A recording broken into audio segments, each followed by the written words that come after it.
Be excellent to each other and party on, dudes. I'm back with another Legacy video, and today I am playing Blue-Black Control. It's an extremely simple deck, and we're going to play a Legacy League with it. Basically, we're just playing the very best cards in the format that are in blue and black. We're playing 4 Orcish Bowmasters. I know that these are not as popular as they used to be, but they are very important for defending yourself from opposing Bowmasters, which is a great way to lose. Because we are playing Baleful Strix. This card has not been playable since Orcish Bowmasters has been printed, but it's very good against Eldrazi. It's good against a lot of different archetypes, and I think it can kind of slow down the board enough that we can potentially get some Tamiyo ultimate action going. Rounding out the cast are a couple of Murktides. You don't want too many of these. You just want to draw one late game when you're closing, or if you really need like a big wall to turtle up. And 2 Brazen Borrowers, and of course 4 Psychic Frog, the best card in the format right now, in my humble opinion. This card is just really strong. All right, we've got lots of Fatal Pushes, all 4, to remove opposing Psychic Frogs, and we have 2 Shielders Edicts, which are just leaning into the whole control vibe that we want to be able to keep the board clear, that we don't want to lose to big threats, and that we want time for our Psychic Frog or our Tamiyo to take over the game. So I am playing a very slight tempo suite in the form of 3 Dazes and 4 Wastelands, but the goal is to not be bouncing stuff back to our hand early on, and instead just holding these for later where we can get good exchanges for them. And of course, as with any dead cards, Psychic Frog gives you the bonus that you can discard it. So not only can we pitch these to Force of Will, but we can discard them. Mana base is incredibly responsible in the form of having 1 of each basic, but then 8 fetches, 4 Underground Seas, and 1 Undercity Sewers for the Surveil, and then we're playing 4 Wastelands. So we're playing 19 lands, which is quite a few. I think that 19 is probably the bare minimum that I ever want to play again, though, because whenever I play less than 19, I get really bad opening hands that I have to mull. 1 landers and 0 landers. It's not fun. So I genuinely think that, yes, you could argue, oh, you might get flooded in 19, but you're going to have so many non-games where you had to mull to like 5 because you kept getting 0 land hands. So again, I'll get off my soapbox about this, but I think this is very important. Note that I do have a few fetches, the 4 Polluted Deltas and the Verdant Catacombs, then get my basic swamp. And the reason for that is we're playing 2 Harbingers of the Seas in the sideboard. This card is very strong against greedy, 4 or 5 color control decks, and this is especially good against decks like 12 Post and Eldrazi. Speaking of Eldrazi, we're playing 3 Consign to Memory. This card might be better than Stifle. It can't hit fetch lands, which is the big thing that Stifle can do, but it is very strong against cards like the One Ring, against cards like what is it called? The Glistener, the Eldrazi that creates a whole bunch of tokens. Fleshraker, yeah. I'm not a fan of Fleshraker, and this not only stops it from coming to play, but can also counter other colorless spells and stop the trigger that would produce the Eldrazi drone token thing that you can sack for mana. I'm playing Address Down just because it is extremely strong against decks that use Urza Saga, and I'm playing a single Dismember. This is just an additional removal card, and it's very good at killing Troll and killing cards like Triumph of St. Catherine. So I think it's good to have one of these in there. Also, note that this can come in when you're up against Blood Moon decks or Magus of the Moon decks. This can't affect Blood Moon itself, but if you're against Red Stompy, this can be a good card to bring in.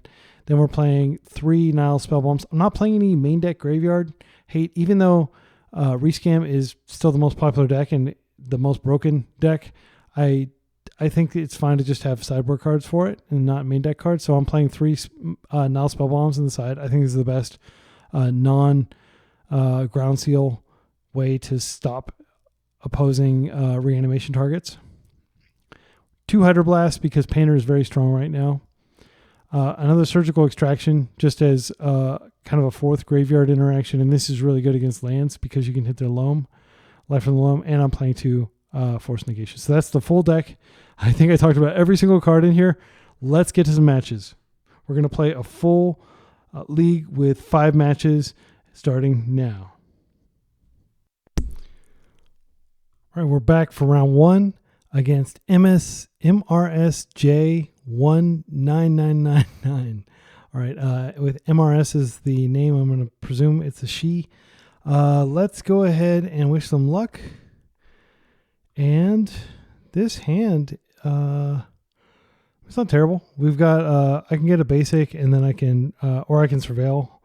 I think I'm going to keep this and I'll just be ready to fetch and surveil. Luckily, we're on the draw or on the play. This days could be really impactful. So depending on what we do, we may be able to surveil days, surveil. Okay, they're mulliganing to 6 cards. All right, so we're just going to start with this. And I always like to wait at least a turn or two to fire off my brainstorm to see as many cards as possible. So we're going to do that. I may get a basic island here, depending on what their play is. If their play is Stifle, I will cry. But I'm going to not play around that contingency. Okay, they're matching our Polluted Delta with the Polluted Delta. I think we just sit tight here. I don't want to surveil. Do I want to surveil? I'll just wait. Okay. 19 lands in the deck. There's a good chance we'll see one here. We do see one. All right, I'm just going to play it and I'm going to pass. I'm not going to play out Baleful Strix into likely days. I do want to get value for that. What I'd like to do is potentially Bowmasters, or Bowmasters. Just let's see what they play out. Okay, so here I think it's totally fine to just fetch my surveil and try to find. Oh, there we got some movement. Okay, so they've got basics. Nethergoyf is fine. I think what I'm going to do here is I'm going to push Nethergoyf because I've got mana. Let's just push this, and then if they don't daze, then I can just go fetch my surveil land. All right, I'm going to go get my surveil land. That is a land. Actually, I think I'll keep that because it allows me to play Baleful Strix around days. And I don't imagine that they have more lands that aren't basics. I'll just go blue, black. We'll go ahead and play this out. And we're going kind of shields down, but if they're playing Nethergoyf, I don't think they're going to do anything too scary this turn. There we go. We got another brainstorm. So we do want to be mindful of the fact that brainstorming is dangerous now because they have Orcish Bowmasters mana, but a lot of decks are not playing Orcish Bowmasters right now. So they probably have a cantrip they're trying to cast there. I'm not sure why they're hesitating. They're probably just, yep. So even if they somehow waste us off one of these, we've got both of our colors, and we can potentially cast an Orcish Bowmasters and apply a little more pressure. Another Nethergoyf is fine. I'm not going to counter that. The beauty of having a Baleful Strix is it's essentially like I prepaid for removing that Nethergoyf. All right, and we do have a way to remove it. I think I'm going to see if I can find a land first because I would like to find a land. And I probably will fetch a... Wow. Okay, so we don't need 2 of these. I'm going to put one of these back. And I would like a second Baleful Strix. I think the only card I'm shipping is... I think we could probably ship days. And then if they have removal, they'll probably use it on Tamiyo. And then we can see if they use that removal. Well, we don't have a shuffle effect anyway. So I'll just put back one of the cards I'm not casting this turn. So I'll put back up Bowmasters. And now I'm going to go ahead and play Tamiyo around days. And next turn, Tamiyo can start attacking in and creating tokens. Next turn, we'll be able to protect Tamiyo with Brainstorm. They're thinking a long time. If they force this, I'll be very happy. They could have just walked away because I was taking so long to brainstorm. I am a slow player. I am not afraid to admit that I really do think things through. Okay. That is, well, yeah, I'm not going to even daze. Wait, I can actually daze. I'm going to do that. So I didn't play a land this turn. Yeah, I think this is good. I'm going to daze this. Maybe I'll get more action out of their hand. Okay, she resolves. Now I can play this, and I have the ability to protect her with the Brainstorm, and I also have the ability to Shieldred's Edict. I'm going to presume that they don't have daze, since they didn't use a daze there. Actually, daze wouldn't have worked, would it? Because I had open mana. I think it's okay to go ahead and just play a Bowmasters here and see if we can capitalize on this. This also is overloading their removal. They're going to really have to think about what they want to remove. I mean, I think in their mind, probably the most logical thing to do is to remove the Bowmasters now that we presented it. If they can find a Fatal Push or a Bowmasters of their own. We have another Bowmasters on top, and we also have a Tamiyo. I'm just going to ping them again. Okay, they found land number 3. Another Nethergoyf is fine. And should they attack in, my Baleful Strix is most definitely going to block. Okay. So I think the name of the game is just deploy these Baleful Strix and keep these Nethergoyfs at bay while we draw cards. All right, we got a token. Since I have another Tamiyo on top, I don't even really care that much. Like I've already gotten a clue to replace her if she gets killed. But I do want to play this other Baleful Strix. I think it's unlikely that they have something that's just -1, -1's everything. That would be really powerful, but I haven't seen decks like that in a while. So I think I'm just going to pass with mana up. Not that I need to do anything with it.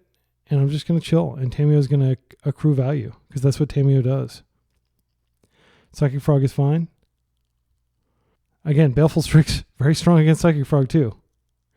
And they're just going to have to try to keep stacking threats while I, in the meantime, accrue advantage.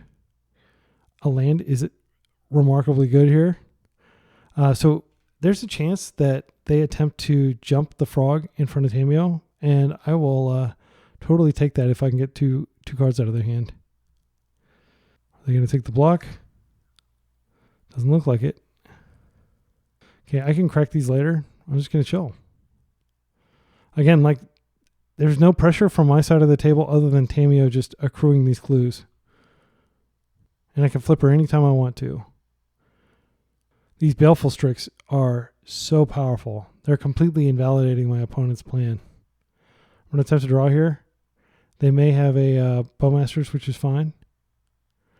Okay, Bowmasters comes down. Bowmasters hits my Bowmaster. I am going to attempt to respond here. Hopefully they did not have a daze in their hand. Let's hit that. And there's not going to be a window where there's no Bowmaster in play. So they're not going to be able to use cantrips. And I'm going to get my clue now. A daze. That's great. All right. So I think I'm just going to keep attacking with her. I wouldn't mind finding another Bowmasters or another Baleful Strix here. You may be thinking, oh, this is so passive. Why are you playing so passively? But like, we're accruing advantage. At some point, they will likely concede. I don't need any of these cards. All right. Underground Sea is fine. It helps me pay for clues. I don't mind having lots of lands. I'm just going to pass. Petty Theft is fine. I didn't pay any mana for that anyway. Are they going to attack me? Attacking with the token? That's fine. I'm not going to do anything about that. Okay, I will take one. All right, I'm going to draw a card. Just going to go ahead and draw again. I don't have to worry about flipping her here.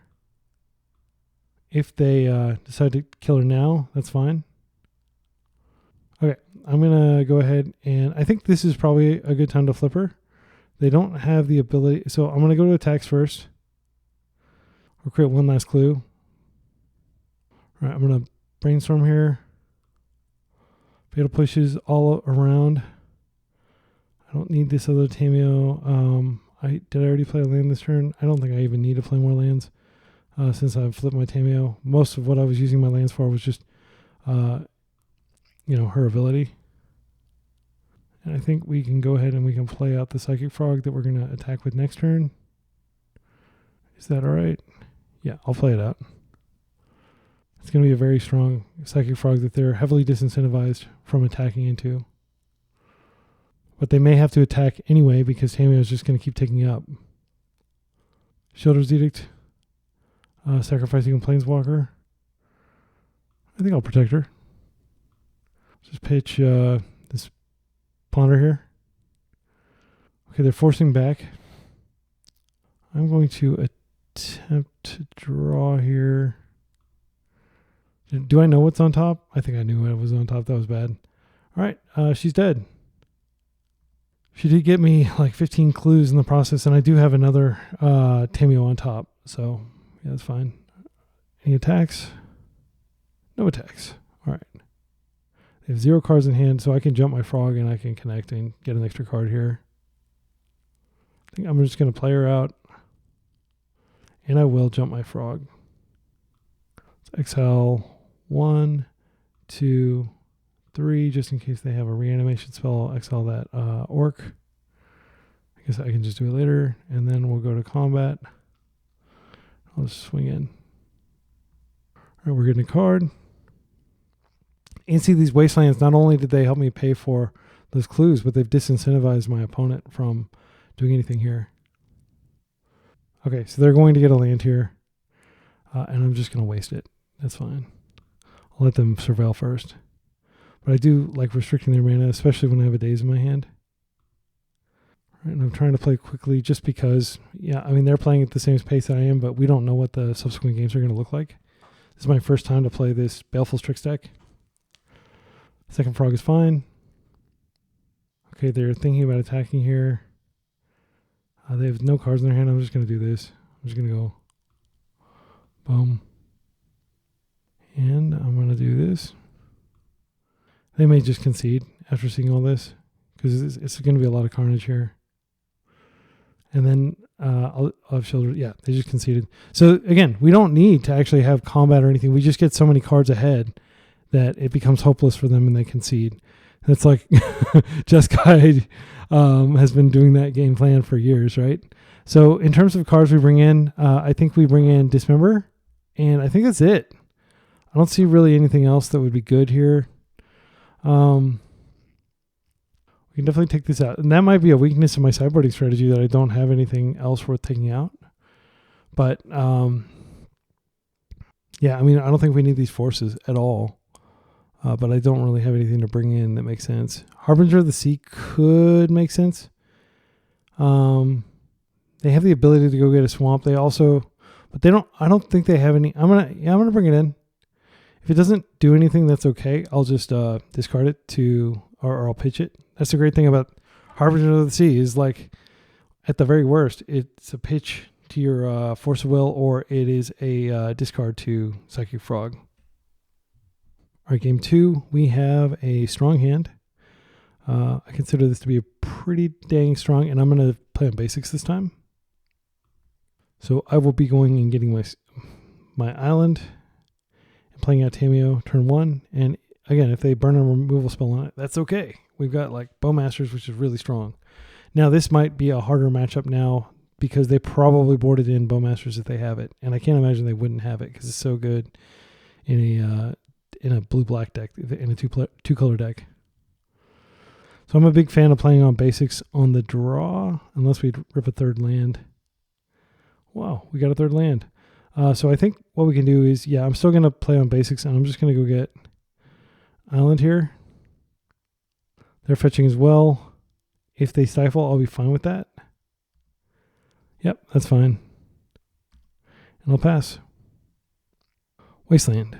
Okay. Unfortunately, this Verdant Catacomb cannot get Basic Island. So I'm going to need another land that can get Basic Island. I think I'm going to start with this and see if I can keep them holding up a land. Because if I can keep them holding up island thinking that they're going to be able to stifle this, that's great for me. And I'll just never crack this. Double Wasteland.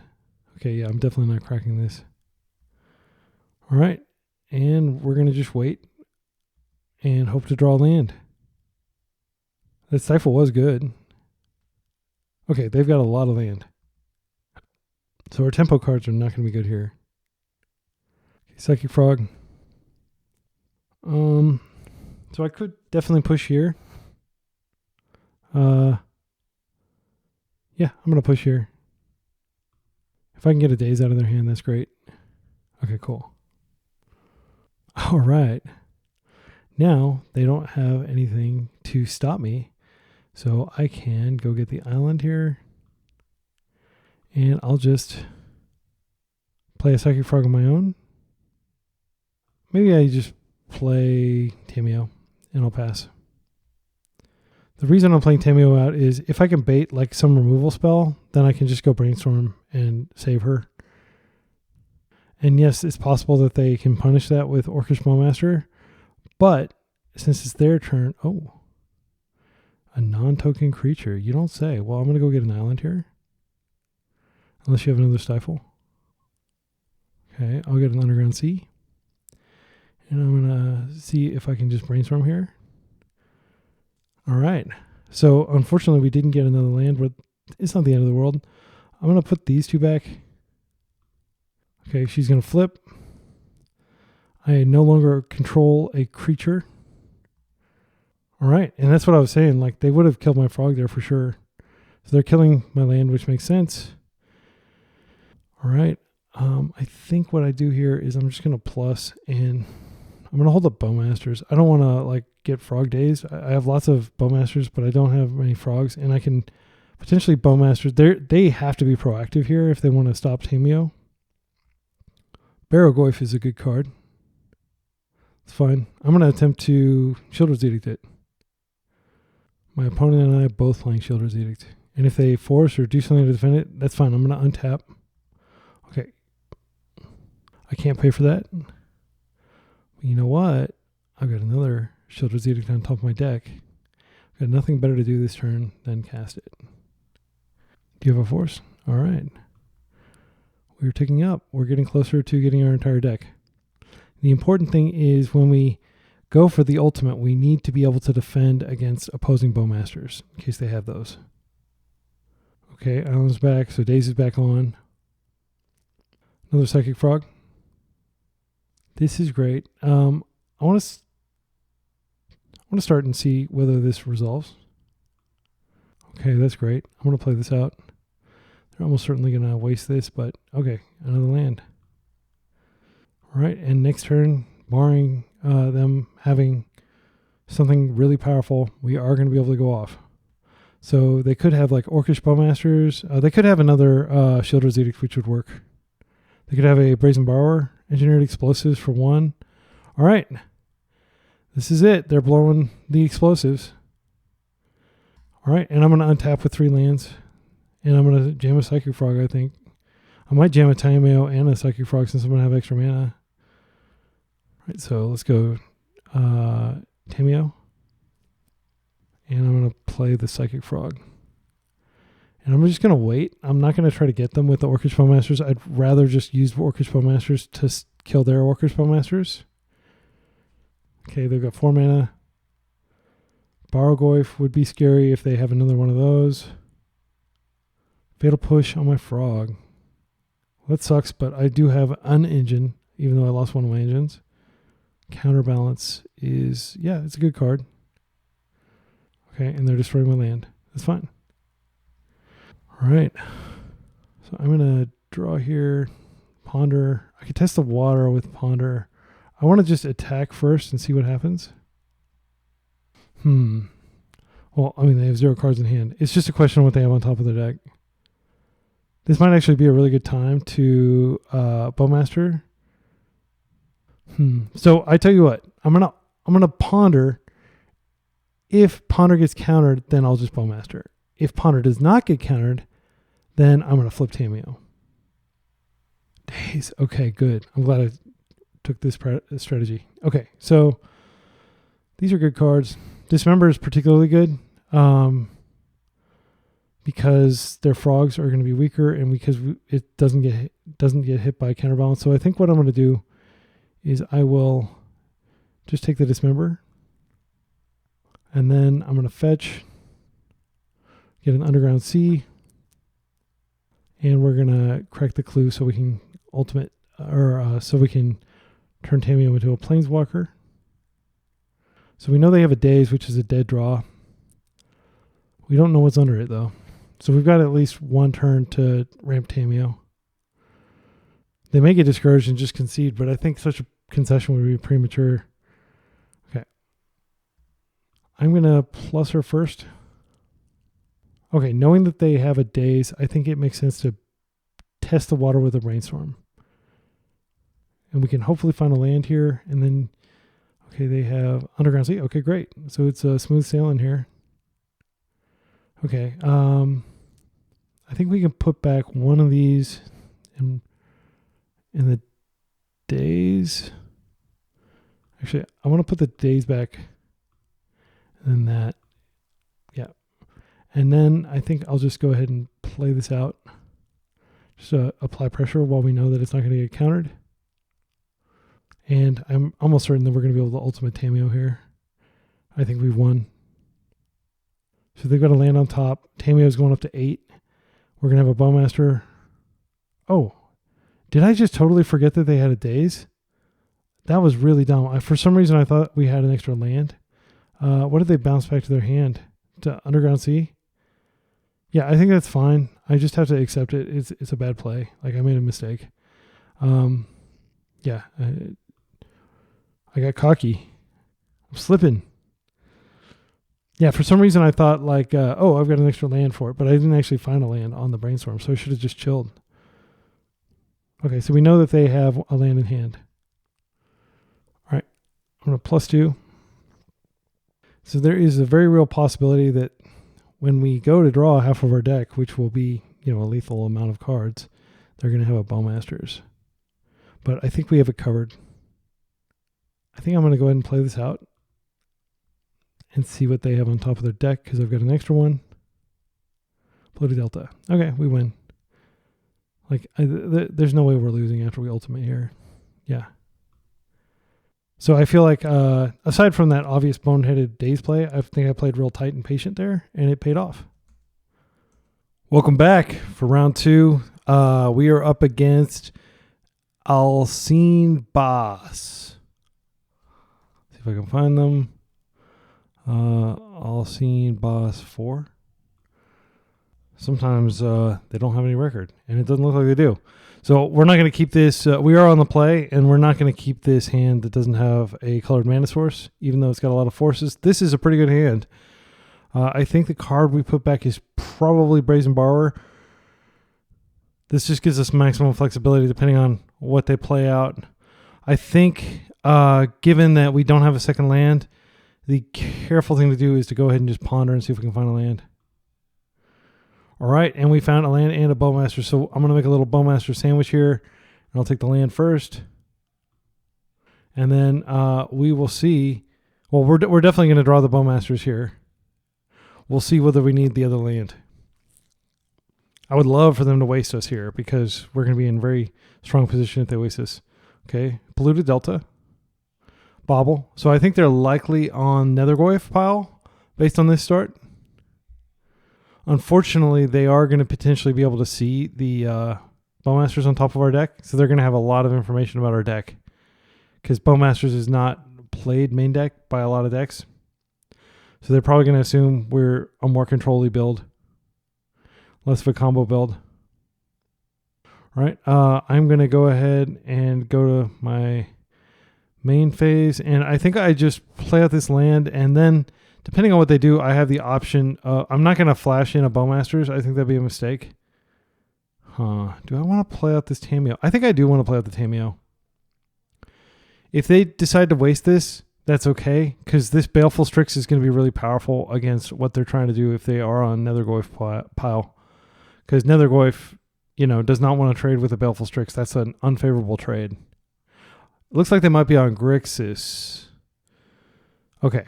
So Grixis is more widely played, Grixis Delver.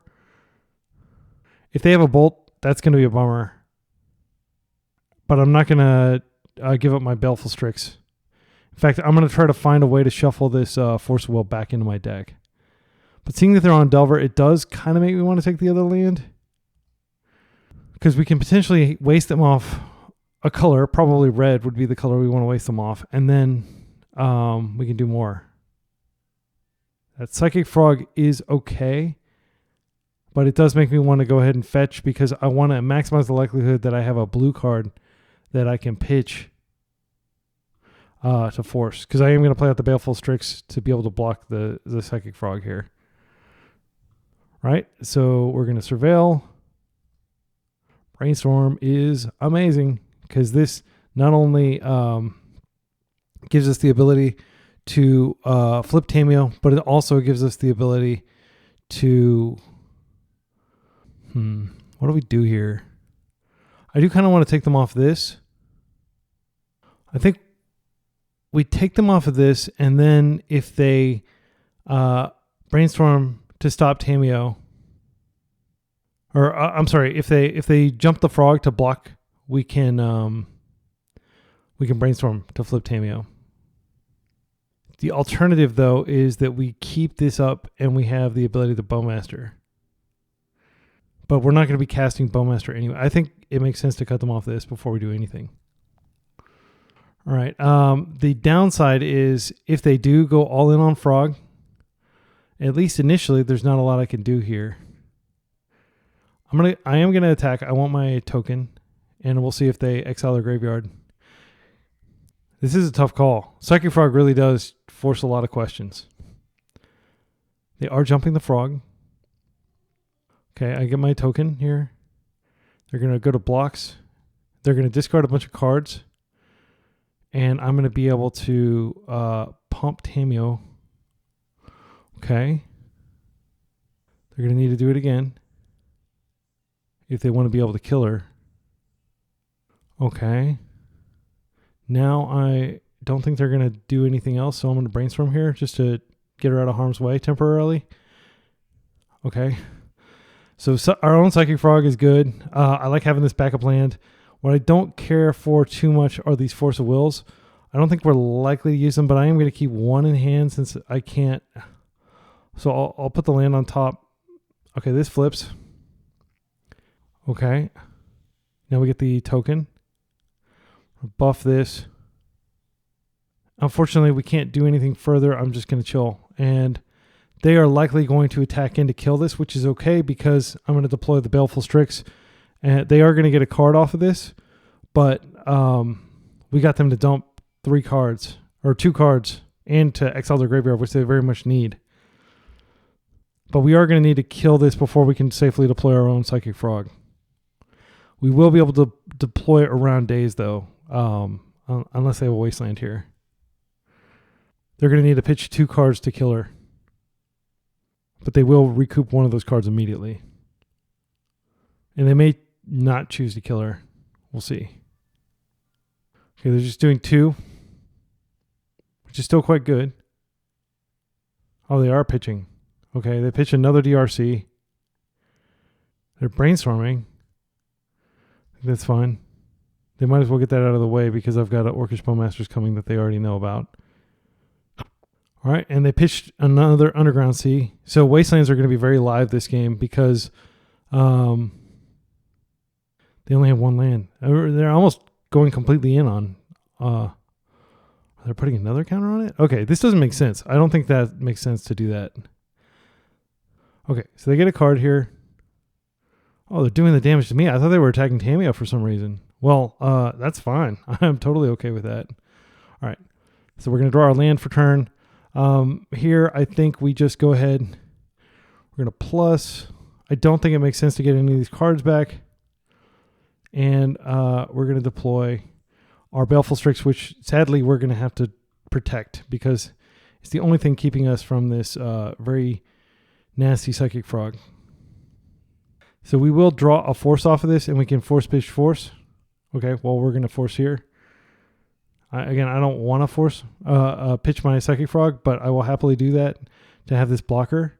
And now they're in a bit of a predicament because, yeah, and there's that. I probably should have shuffled that away. That was bad because we don't really want that. Now we're in a situation where they can't really attack with Psychic Frog, but we don't know what the top of their deck is. They may be able to surveil. They're probably not playing any surveil lands. Okay, so they just fetched a Volk. So they're not playing like super tight in my humble opinion. Like there was no reason for them to pitch extra cards. Like they don't need to get that aggro against me. If their card is Lightning Bolt, they probably have won, sadly. But if it's anything else, we're probably fine. Because this Baleful Strix is just going to hang back and block the Psychic Frog. Nethergoyf is no problem. All right, and they're unable to attack. Okay, so I think we have kind of turned the corner. We don't know what we're drawing, so I'm just going to draw organically. Fatal Push is very good here. So they're empty. I'm going to plus this. Much more interested in killing the Psychic Frog than I am killing the Nethergoyf. So I'm just going to go ahead and do it now while they're empty. And this will probably be game. And then I am going to go ahead and deploy the Orcish Bowmasters because they're empty and because I'd like to just stop them from being able to do stuff. Like if they rip a cantrip, I want them to know that that cantrip is not going to be a path to victory for them. All right, and we'll just pass. We do have a clue we can draw next turn, but I thought it was better to hold back this turn, considering we're about to ultimate. And if we get a blue card, we'll be extremely safe. Okay, they conceded. So again, I think they went way too far in on that Psychic Frog, and they paid the price. Sideboard time. I think this comes in. I don't think we bring in Dismember, but I do think we can bring in 2 Hydroblasts. Cards that come out, forces. Probably A days on the draw. I don't see any other obvious substitutes. Unfortunately, in the pure blue-black version, Harbinger of the Seas could screw them off colors. Do you want to go there? I almost think we do. I want to go there. It doesn't stop them from Murktiding, but it stops a lot of their cards. Yeah, they won't be able to bolt it. It'll shut off their red blast. I think it's worth playing. And then everything else I think stays. So we're just taking out our counter magic completely, and we're just going to hope that Price of Progress. We'll play on basics, so Price of Progress won't be that big of a deal. All right, game 2. We did draw the Harbinger of the Seas. We have a Hydroblast. This is a snap keep. This is a really good hand in my humble opinion. I'm going to keep. And again, like they are giving up early game for tempo edge, or they're giving up late game for early game advantage. And when they're spending their early game pondering and doing things like that, it makes me very happy. We don't know that they're not playing Stifle, but most of these decks don't play Stifle. So I think what I can do is I can probably just hold my Scalding Tarn up and see what they play. There's no reason to fetch a basic island really other than Wasteland, but there is reason to fetch a basic swamp. So I'm going to I think I'm just going to hang back here. I don't even want to cast a Pyroblast if I can avoid it because I don't want anything to get dazed. Okay, so we can safely fetch our, do they not have a play? Wow, that's amazing. Okay, this is great news. So I'm going to go ahead and get my Surveil land because I do want to find a fetch for a swamp before I cast this Murktide. Or before I cast the Harbinger, rather. The Murktide is great insurance, though, in case they have a Murktide of their own. Hydroblast, definitely going to stay. Okay, and the main thing we're worried about here now is Wasteland. I think we just hold up and we wait. I don't have any cantrips to find lands. I think if I Baleful Strix, it'll likely get bolted or countered here. It'll probably get red blasted. I wouldn't be surprised if their hand was like a bunch of red blasts, but it might also have some wastelands in it, which is scary. So number one thing we're trying to draw here would be either a basic swamp or a fetch that can grab a swamp. This says to me that they probably have some sort of interaction like a daze or something. Otherwise, I don't think they would raw dog this, knowing that we have plenty of counter magic. One card that I don't mind playing in today's is Shieldred's Edict because it's just like a mana inefficient play, and we do want to do something with this mana if we can. So Hydroblast and Shieldred's Edict are the cards I'm willing to cast right now during their turn. Please don't have a Wasteland. All right, they're fetching. They've got their colors. This is probably Sheoldred's Edict time. Oh no, they have the Wasteland. They're not wasting first. Yeah, because they're fearing my days. This is fine. And now what I will do when they waste me, and I'm assuming they will waste me, is I will go for the Sheoldred's Edict. All right. Sheoldred's Edict is almost certainly going to get dazed here or forced. And we are behind, but of course we're behind because it's Grixis Delver on the draw. You're almost always behind. Yeah. So they, nothing I can do about that. I didn't want to wait because I won't have mana to do this later. I think we probably have lost this game. Yeah, I think we probably lost. I'm going to keep playing it out just in case they make some big mistakes. But unless we can find a land, I don't see a path to victory here. We've got great cards in our hand. I mean, we could make a giant Murktide later maybe. But, yeah, we've got 17 lands left in our deck, 16 lands in 49 cards. I'm not hopeful that we're going to find enough lands to get out of this because they'll potentially have their own blasts and other things, and they're drawing extra cards. They've got 6 cards in hand now. They're playing smart, and they're not trying to like pile everything into Psychic Frog. Nethergoyf is fine. It speeds up their clock quite a bit. All right, we did find a land. So I think the play here is to go ahead and play out a Strix, even though we think it's likely to get bolted, just to potentially buy us time.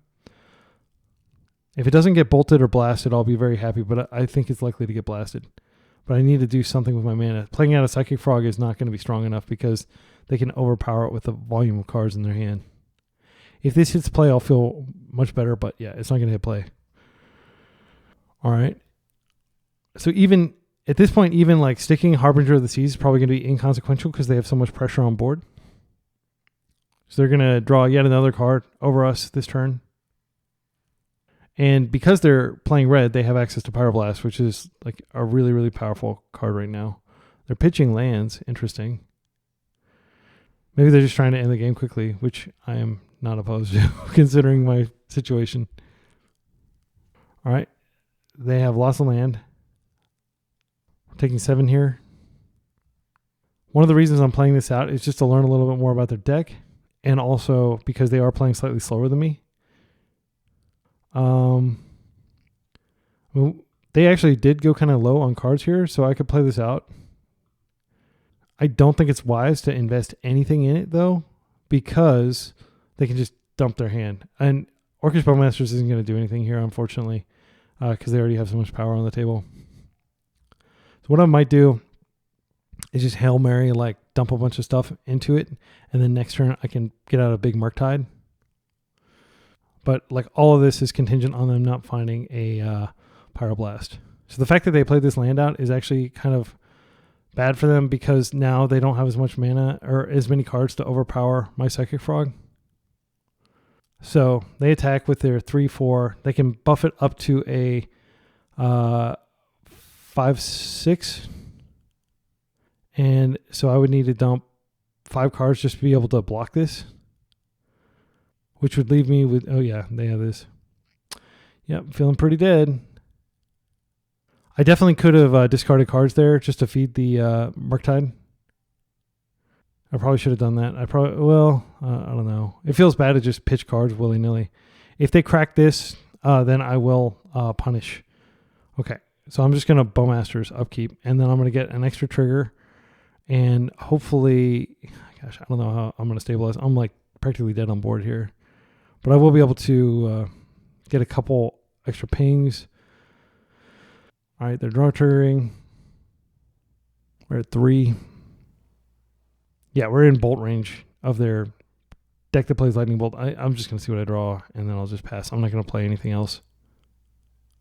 Now Spellbomb doesn't do anything. I'll just pass just because they're taking a long time, and I'll yield. Again, I don't like playing to the clock, but if I can put like time pressure on my opponent to make them have to think faster, if we play like a drawn out game, it could come down to them not having enough time to make the decisions they need to make well. It's just chess clock management 101. You want to have time just in case you need it. Time is an asset. All right. So let's go to sideboard. We're going to be on the play of this game, which does give us a significant edge. So I think we bring the Daisies back in. Harbinger of the Sea is a great card. If they, I doubt they're playing Dismember. So Harbinger of the Sea may just completely lock them out from everything but Murktide. So I do like the idea of playing it. In terms of cards we can cut, Hydroblasts are situational, but they hit so many things. I'm really not sure. Brazen Borrower is good enough to keep because it can strip all the +1/+1 counters off of a Frog and make them have to recast it. I mean, we could cut this. They are playing a lot of blasts. What's the other card we cut? I mean, Tamiyo's probably like... Tamiyo's so good, but do we have any other cards we can cut? Oh, I can cut Spell Bombs. Spell Bombs aren't very good. In fact, I am kind of thinking maybe we cut the Spell Bombs and we bring in the Harbingers. I just put Spell Bombs in because I needed something to bring in when I took out all those counter spells. So here we are back to practically the original deck configuration, except we have 4 Forces out, we have 2 Harbingers in, and we have 2 Hydroblasts in. Let's do it. So the most powerful card in their deck, other than Psychic Frog, is definitely Pyroblast here. Let's see if we can get some lands. 1 land. 1 land plus Ponder. I'm going to Island Ponder. The rest of this hand is really solid against them, I think. And I like the ability to just take my time and then stick a Murktide toward the end. I'm doing this now because they could have days. Oh, that sucks. Yeah, we could have waited a turn and seen 1 more card. But now we're kind of like, we have a Hydroblast that we can cast, and that's our only card that we can cast. So it could be that I was supposed to mulligan that. It doesn't feel right to mulligan in a matchup where like every single card counts like this. If we get lucky? No, we don't get lucky. I'm just going to pass. So we have a Hydroblast up, which they can probably force for days. But I stand by my decision to grab Basic Island there. I just think that I probably should have waited a turn. Seeing 5 cards and not seeing a land is a bummer, though. Please play something I can blast. All right. This probably won't work, but we're going to try it. If it does work, it gives us a lot more time because DRC is like the main clock in their deck. It just hits like a truck and it comes out very quickly. All right. Not unexpected. If we can find a swamp, we will be in extremely good condition. Fetch land into swamp. Fetch land into swamp. No. All right. So we've now seen, I think, 6 cards with no land. It's just variance. Nothing to get tilted about. Over enough games, the disciplined player will prevail. That's fine. We can't do a thing. Not a single thing here as they develop their DRC and prep for like probably a large Murktide. And this Harbinger is just rotting in our hand, which makes me think that it's not good for this matchup, even though it does shut off so much of their deck. What would that Harbinger be? That would be like a... that would likely be a Nile Spellbomb. Nile Spellbomb's not terrible here. It's not great because we can't cantrip off of it. All right, we're just taking 1. Not the end of the world. But they did get to see a lot of cards there. And they can fetch away bad cards with Delta here if they want to. Can we get a land? Oh, finally. All right, I think the right call here is to just go ahead and push. Affect their selection. I don't think playing Psychic Frog is smart. Yeah, I'm just going to go ahead and do this now. I have a lot of respect for DRC. She's really the card that makes Delver good. Without DRC, I don't think it would be worth splashing red. Yep, Wasteland. So we just have to hope to draw another land. I would love it if they like tapped out, like they tapped all these for something, but I can't think of what that would be. Yeah, it's just a Psychic Frog, and then they're going to waste. And because this was an Underground Sea instead of a fetch, we weren't able to go get our swamp. It almost makes me want to play a 9th fetch, just because like being able to fetch is so important. And yeah, this game's over. It's just sad, but that's it. That's what happens. Sorry. I know you don't want to like, come on your like lunch break or whenever you're watching this and just hear me whine about like, oh no, I was robbed. I am going to play it out though. I mean, there's a world where I do rip a fetch land and I get the swamp and then I can push that and then we're not that far behind. We're just 7 cards to 7 cards. We would actually be 7 cards to 6 cards, but yeah, let's see if they add to the board. They play a second Psychic Frog, that's going to be pretty devastating. Okay, DRC is bad. Bad for me. And are they going to play a third card? They're going to play another Nethergoyf as well. Yeah, there's nothing we can really do to like kill these. We just have to hope that we survive long enough. Yeah, I'm going to scoop. Good games. All right, we are back against Eldrazi. This will be a great opportunity to see how good this deck is against Eldrazi. I have no idea how it's going to fare. I will wish my opponent good luck, and I will keep this hand that has double Wasteland, Baleful Strix. I feel like Baleful Strix is going to be a powerful card in the matchup. Devourer of Destiny. Okay, so they're on a bigger build. All right, let's take a look at what they exiled. They exiled a bunch of non-mana. Well, they exiled another Devourer of Destiny and a Lotus Petal and a Yawgmoth. Okay, so they're being pretty aggro here. Let's see what they do. It that heralds the end with a cool old border, the colorless border. Like a cool Sunbleach effect. I think this resolves because we can't do anything about it. And do we waste here? So I don't think we waste. I think we hold because if we can resolve a Baleful Strix, that's going to be powerful. So I'll just play this out, and I'm going to fetch the Surveil Land end step, and then we'll get Baleful Strix out. If they have like a line breaker or something, that's going to be pretty devastating. Okay, so they're showing us Wasteland straight up. So I think what I want to do here is get a blue land instead, and then just go blue-black Strix. This is 3. Yeah, we need to stem the bleeding, and Baleful Strix can do that. It would be a mistake to Wasteland them at this point. Okay, so let's go get our island here. There's no reason to do it right now. We could do it after we draw, but I don't mind like drawing fewer lands, and I definitely am going to fetch this, so I think it's okay to fetch right now. Okay, island.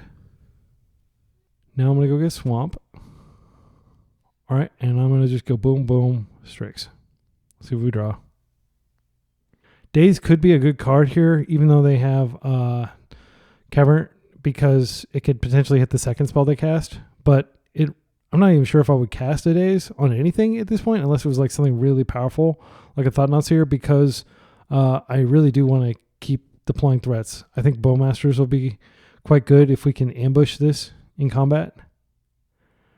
It's quite possible they're multi-queuing or something, because I don't know what they would possibly do here with this Baleful Strix, but they've waited for like, a good 40 seconds on it. Okay. All right, let's pass. So we will happily trade this Baleful Strix for one of those, because we'll be up a card in the exchange. I would actually love to draw a Psychic Frog, because I'm going to be pitching these other lands. We don't need any other mana for our deck. The only card that costs double blue is Murktide. Everything else is single color, so we can cast every spell in our deck at this point. Okay, they've got a lot of mana. Thought-Knot, which is uncounterable. That's fine. It sucks, but there's nothing I can do here. It's a 6/6. Okay, they took our Ponder. I do think we need a blow. Oh, they're not going to attack. Wow, this is doing some serious work. Wow, I did not expect them to not attack. Okay. So I think we do go after the Cradle. And we just drew like one of the best cards in our deck here. Another Strix. And we're just going to turtle up and wait. We got another great card. So assuming they don't have a Thought-Knot here, our Psychic Frog is going to get pretty funky here. Next turn, I will most definitely waste that Cavern just to turn our Daze back on. Wow.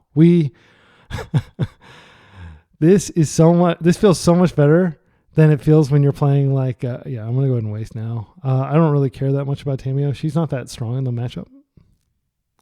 We're going to play Psychic Frog, and I'm just going to chill on the Psychic Frog. I'm not going to attack in or anything because I think it's quite likely that they have the ability to cast, well, depending on what they draw, they may have the ability to exile it with Kozilek's command.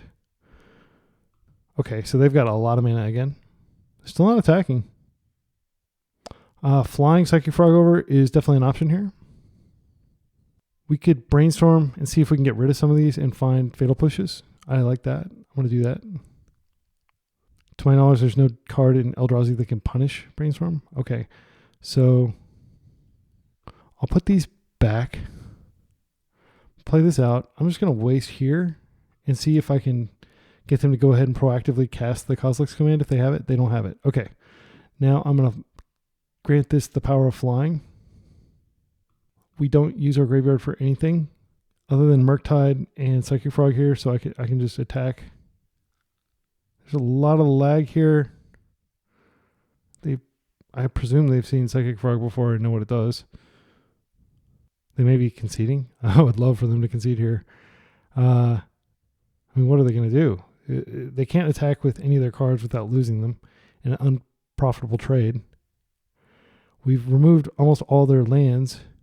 They don't have that many cards left, and I cannot wait for games 2 and if there's a game 3, because I've got a lot of sideboard cards to bring in. Yeah, I'm almost certain they're multi-queuing. Multi-queuing is when you play like more than one tournament at a time. I don't know why people do it. Like, I can barely even focus as, a 43-year-old man on a single game at a time, let alone like trying to do most. I mean, I've seen those. We were talking about chess clocks earlier, and chess, a lot of strategy games have kind of like learned lessons from chess, and chess is one of those games where if you've got like some chess prodigy, they can walk around an entire room and play like 10 different people at the same time and just do their move and then walk to the next one and kind of keep in mind what their strategy was for each different game. It's possible such a thing exists for Magic the Gathering. All right, we are back, and my opponent has let the give Psychic Frog flying trigger resolve. I can now attack with my Psychic Frog and draw a card, which is going to be a fetch land. Okay, passing into combat. All right, yeah, I'll just do this. I do want to connect and just get this card, even though I know it's just a fetch land. Do I want to discard a fetch land just to make this, give this a little more punch? I think it's fine. Okay. I mean, I'm going to force to defend it anyway, so I think it's totally fine to do that. You could argue I could have discarded Tamiyo, but I'm actually planning to use Tamiyo with force. All right, Eye is a very strong card. I definitely want to find another Wasteland now. See if they attack in. They don't. I don't know what they're waiting for. I think they're waiting for to be able to cast Devourer to kill one or more of these. All right, let's see what we draw here. We're drawing Wild. Okay, another fetch. I think I'm just going to exile some cards and attack again. Exile our non-creature or our non-instant, non-sorcery cards. Okay, this time they gave us the ability to attack pretty quickly. I'm going to go ahead and go to combat. And I think here I do want to discard a couple cards. Because, I mean, these wastelands, technically every land we play is like, if they waste us, that's kind of them wasting themselves because they need those mana as well. All right, I'll just do 3 here. Draw. Another Psychic Frog. Yeah, I'm going to play this out, and I'm going to play a Psychic Frog. I'm just going to... Do I want to go ahead and get the Surveil now? Because it might bait them wasting. Yeah, I'm going to do that. And maybe like a bad player will waste now, Let's just do this. We got our Surveil trigger. Don't need that. All right, let's just see if they wasteland us. I don't think they will. All right, here comes the big guy. It's a cast trigger too, by the way. I don't think this is the force. It does buff all the creatures, but they can exile a permanent. Nothing I can do about that. They're probably going to exile this frog. They have 0 cards in hand. They have a lot of attack power, that's for sure. Okay, yeah, and they exiled the frog that was already gone. Okay, they are wasting. That's great. All right, let's see what they do here. Just attacking with these two. So I think if we block here and we discard 3 cards, discard everything but Bowmaster, is that a winning line? I don't really care about these other cards. Psychic Frog is going to get us to victory, but if we block here, they're going to be attacking with 4 plus 6, 10, 11, 12. That's a lot of power.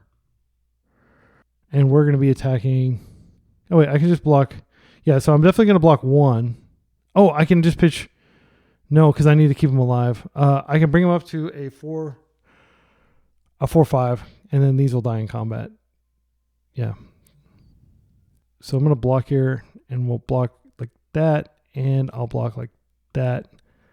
And then I'm just going to discard a few cards. I'll discard Tamiyo.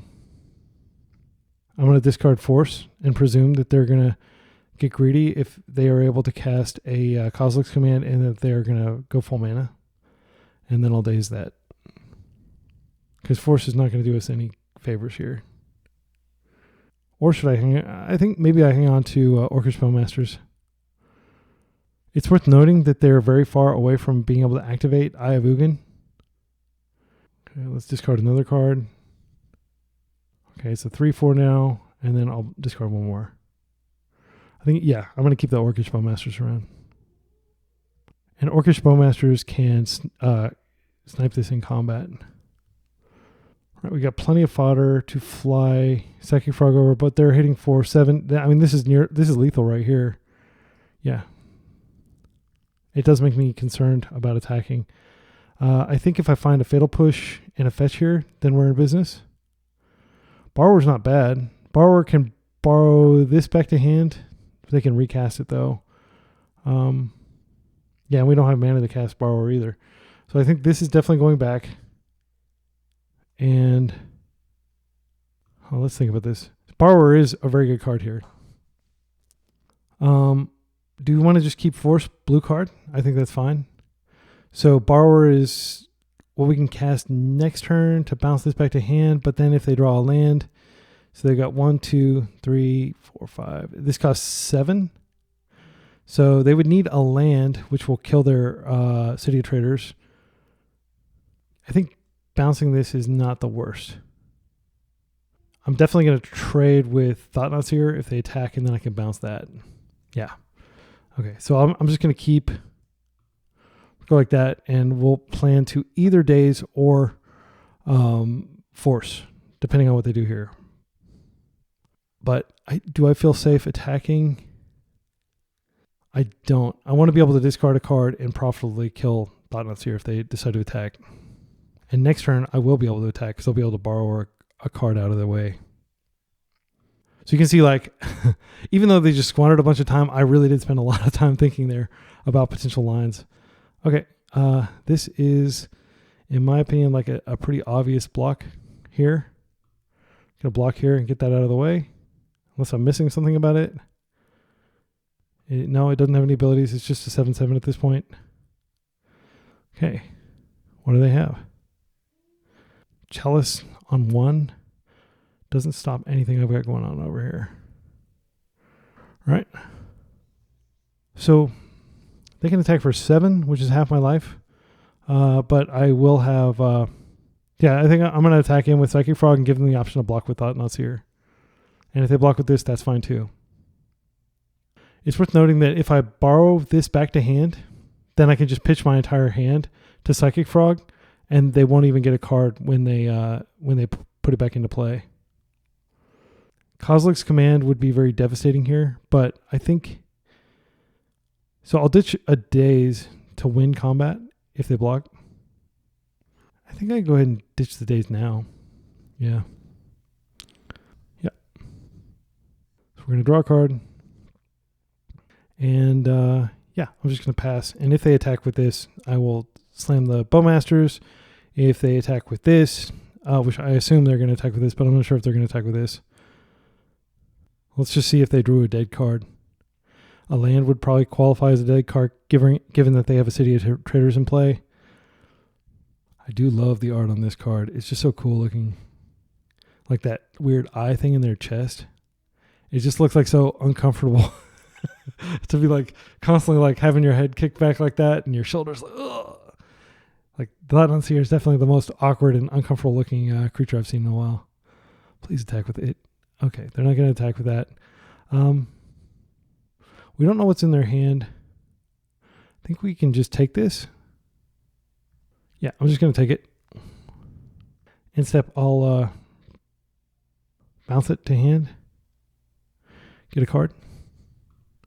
Yeah, because I do want to keep Bowmasters up. Now, this is their window where they can Kozilek's Command because I don't have a blue card, but I'm hopefully going to get a blue card here. So I got an Underground Sea here. Murktide is pretty sweet, and I think it'll end the game. Yeah, I'm just going to go ahead and Murktide right now before they can do anything. So we've got 1, 2, 3, 4, 5. Okay, we've got a full-size Murktide here. I'm just going to do it. 1, 2, 3. I'll get these lands out because I can just use the ability, and they may not remember or notice that I can use Murktide's ability. Okay, they just concede. Great. So winning game 1 against Eldrazi before we even board feels really good. And I owe a lot of that to the power of Wasteland and mostly Strix, which was just insane the entire game. So cards that are coming in, I'm going to bring in my 4 Consign to Memory, and I'm going to bring in my 4 Harbinger of the Sea. I'm going to take out my Dazes. I'm sorry, my 3 Consign to Memory, my 2 Harbinger of the Sea. We'll take out 3 Dazes, and we will take out, I think Tamiyo's pretty weak here. I don't know, Tamiyo might be good. She does feel slower, and I don't want to remove any removal. I don't want to remove Frog. Maybe Bowmasters is a cut here because they're not going to be drawing cards generally. And the absolute best Orcish Bowmasters could have been there would be like 2 chump blocks. Yeah, I think I'm going to do that, and I'm going to leave Tamiyo in. Tamiyo pitches to force, and it's it is an engine. Dress Down doesn't actually work against their deck because they have these cast triggers, and Dress Down doesn't see cast triggers. This seems like a really good hand. Yeah, I don't think I throw this back. Bowmasters is pretty bad, but if we can get Harbinger, we're 2 lands away from Harbinger. These forces are pretty bad. I'm gonna mulligan. All right, we get the Harbinger back, and and I don't even care about having black mana if I can resolve a Harbinger because it's just so backbreaking to their deck. It'll buy us a lot of time. Yeah, I'm gonna keep this. In terms of cards, the bottom, I think we bottom the second Sheoldred's Edict. Done. Sheoldred's Edict is notably a lot better than Fatal Push, but okay, yeah, I'm going to push that for sure. And if they waste me, so be it. The moment I get a fetch, I'm going to go get a... but I'm not going to mess around with this being on the table. Am I?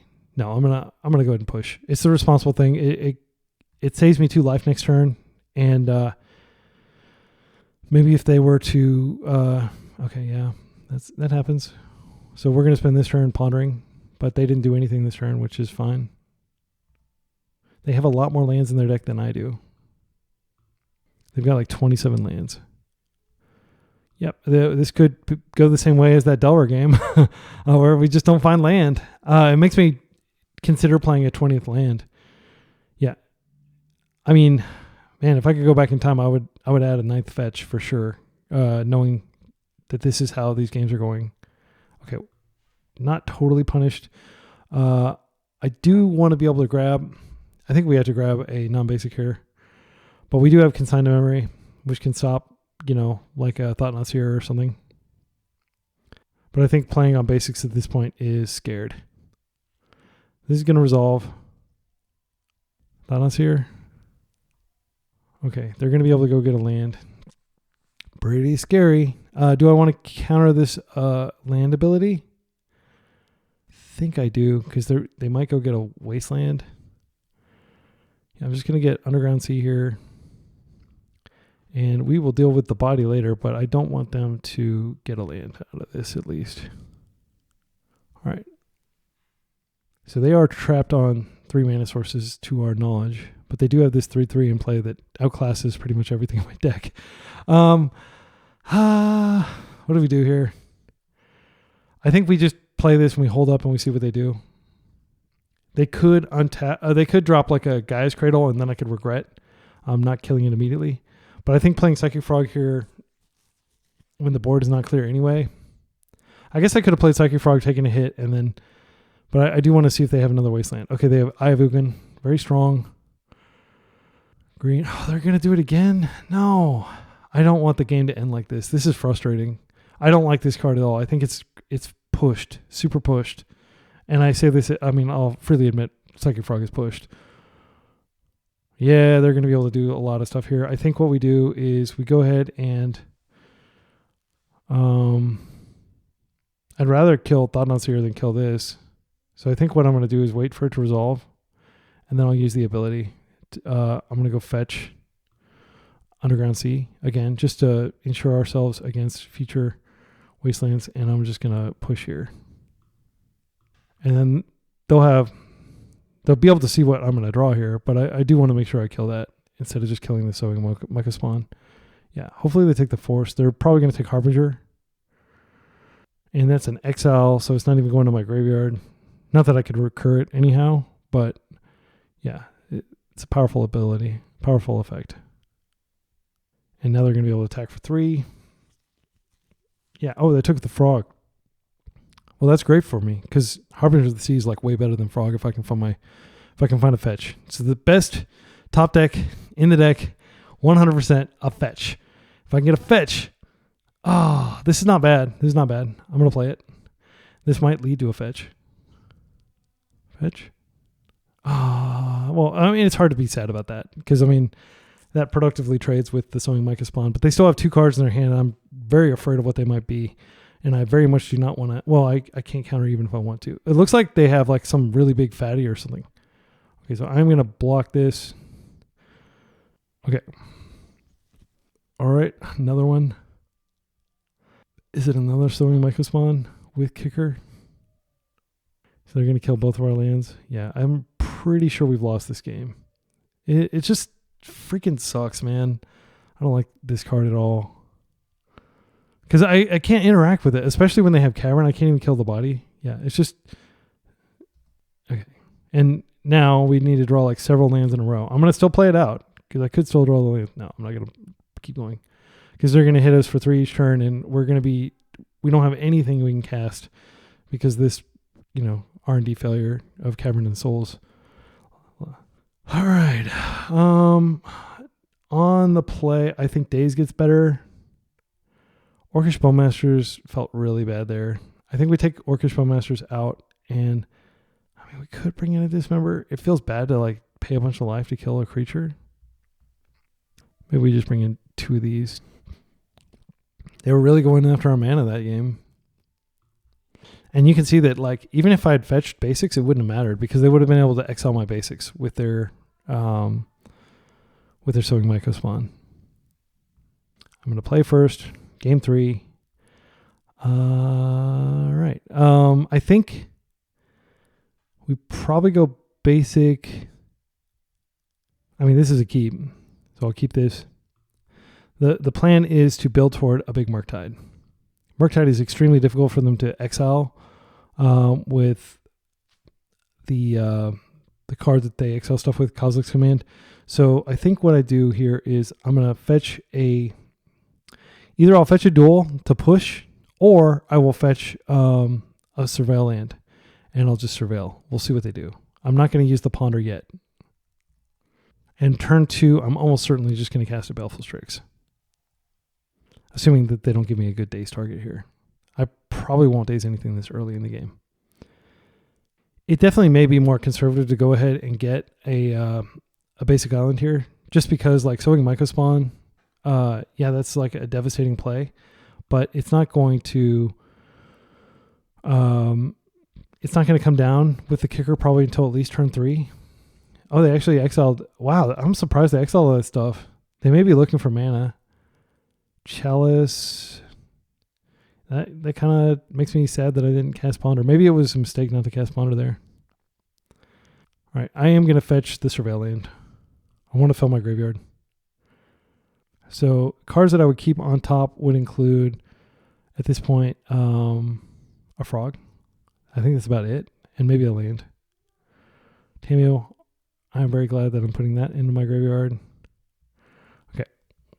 Let's draw. I think we can go ahead and play the swamp, and or we could play this just to further fill up our graveyard.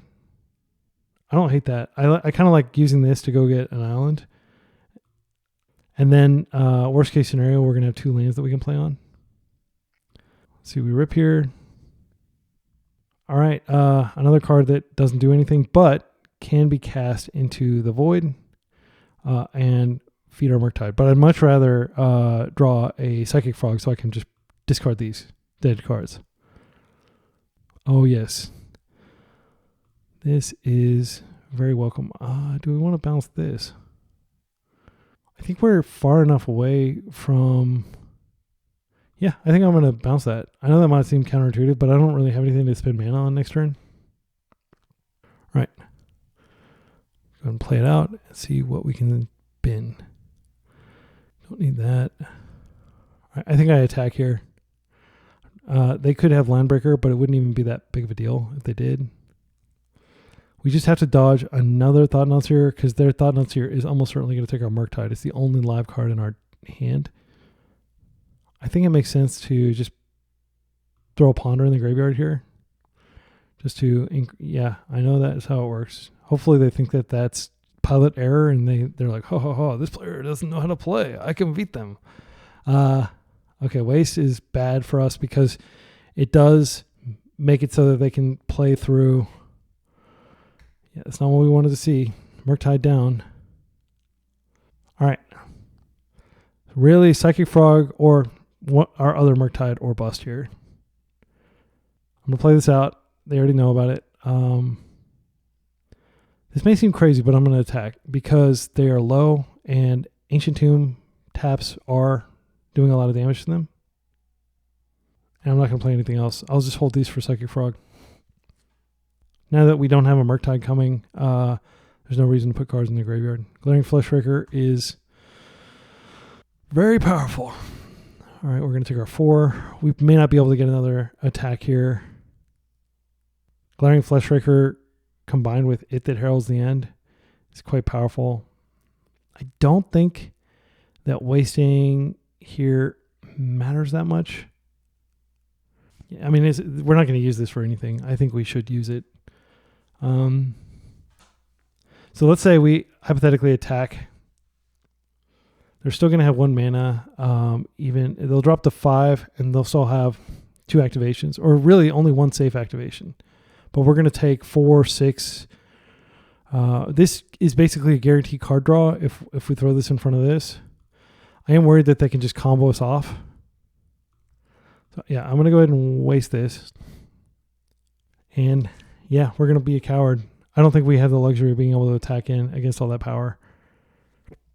It's only 1 damage. A Borrower at this point could end the game if we can find a Borrower. They have their own Wasteland. They're playing another Glaring Fleshraker. I think we're dead because these 2 cards are just too powerful together.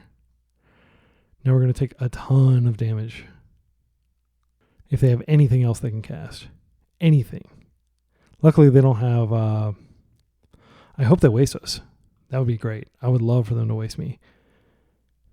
The only card I could see getting us out of this, Children's Edict would not be completely terrible. That's fine.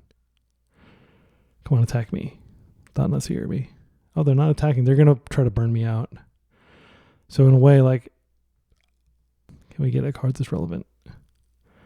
Unfortunately not. And I don't think we're long for this world. Like if I attack, they're going to hit me for 8, maybe more, and they can also burn me a whole lot. I can't attack. I just have to chill and hope that they're getting some dead draw steps. They've only got 1 more tap of their Ancient Tomb, but it may not matter because they can generate a ton of mana off of... Okay, that's a good card for them. They're going to bounce this, and then they're going to do a lethal attack. Oh, I thought on Seer. It doesn't matter. Other than doing a ton of damage to me. So I'd happily lose any of these cards for the possibility of getting a new card off of the Thought-Knot Seer. fact that they're down to 2, I decided that on my Bowmasters. Oh, I could have punched them if I had Bowmasters as a rip about, but I don't have any. Because I mean, how often does an Eldrazi player take themselves all the way down to 2 off of Ancient Tombs? Yeah, so we're gonna lose. I think we lose 4 here, just from this Thought-Knot Seer being cast into 2 Glaring Fleshrakers. Are they like multi-queuing in the middle of resolving a Thought-Knot Seer? Yeah, definitely. Bowmaster is the only card that could save me here, and I don't think it would save me anyway because they were going to attack in, forcing me to block. All right, so they took a long time, but they did come back eventually and resolved it, and we took 6. And if they cast one more spell, I think we're dead. They took, what do they take? Yeah, it doesn't matter. All right, so hopefully they attack here, and I can block. But there's not even a reason for them to attack here. Okay, well, I am going to block. Let's see, is there any reason not to block here? I don't think, yeah, I'm just going to save a little bit of life. I mean, again, like anything. They can sack these, they can cast anything, and it'll kill me. So I don't mind getting that Fleshraker out of play. All right, and we're going to draw something of 0 consequence, and we're going to scoop. Good games. All right, we're back for round 4 against XX from Mars to Sirius. And it looks like they are on Dark Confidant. That's spicy. I hope they're playing this but 6, was it 6? Yeah, 6 is a good card. We saw that. I saw that. I played against it yesterday. Other cards in their deck that are interesting. They have some Abrupt Decays for our frogs. Oh, that's cool. I didn't even know there was like a newspaper version of that. They've got 2 loams, Punishing Fire, Chalice, which is pretty strong against our deck, and Boatload of Lands, 26 lands, Grist, a Minsk and Boo. So lots of very good threats here that we should be worried about, frankly. All right, and let's go. Not going to keep this hand without a colored mana source. This is a lot better. I like the volume of removal. I'm going to put back the Murktide. Wait, should I put back the Murktide? Do they have a way to deal with Murktide? They don't really have a good way to deal with it. They could Endurance to slow it down.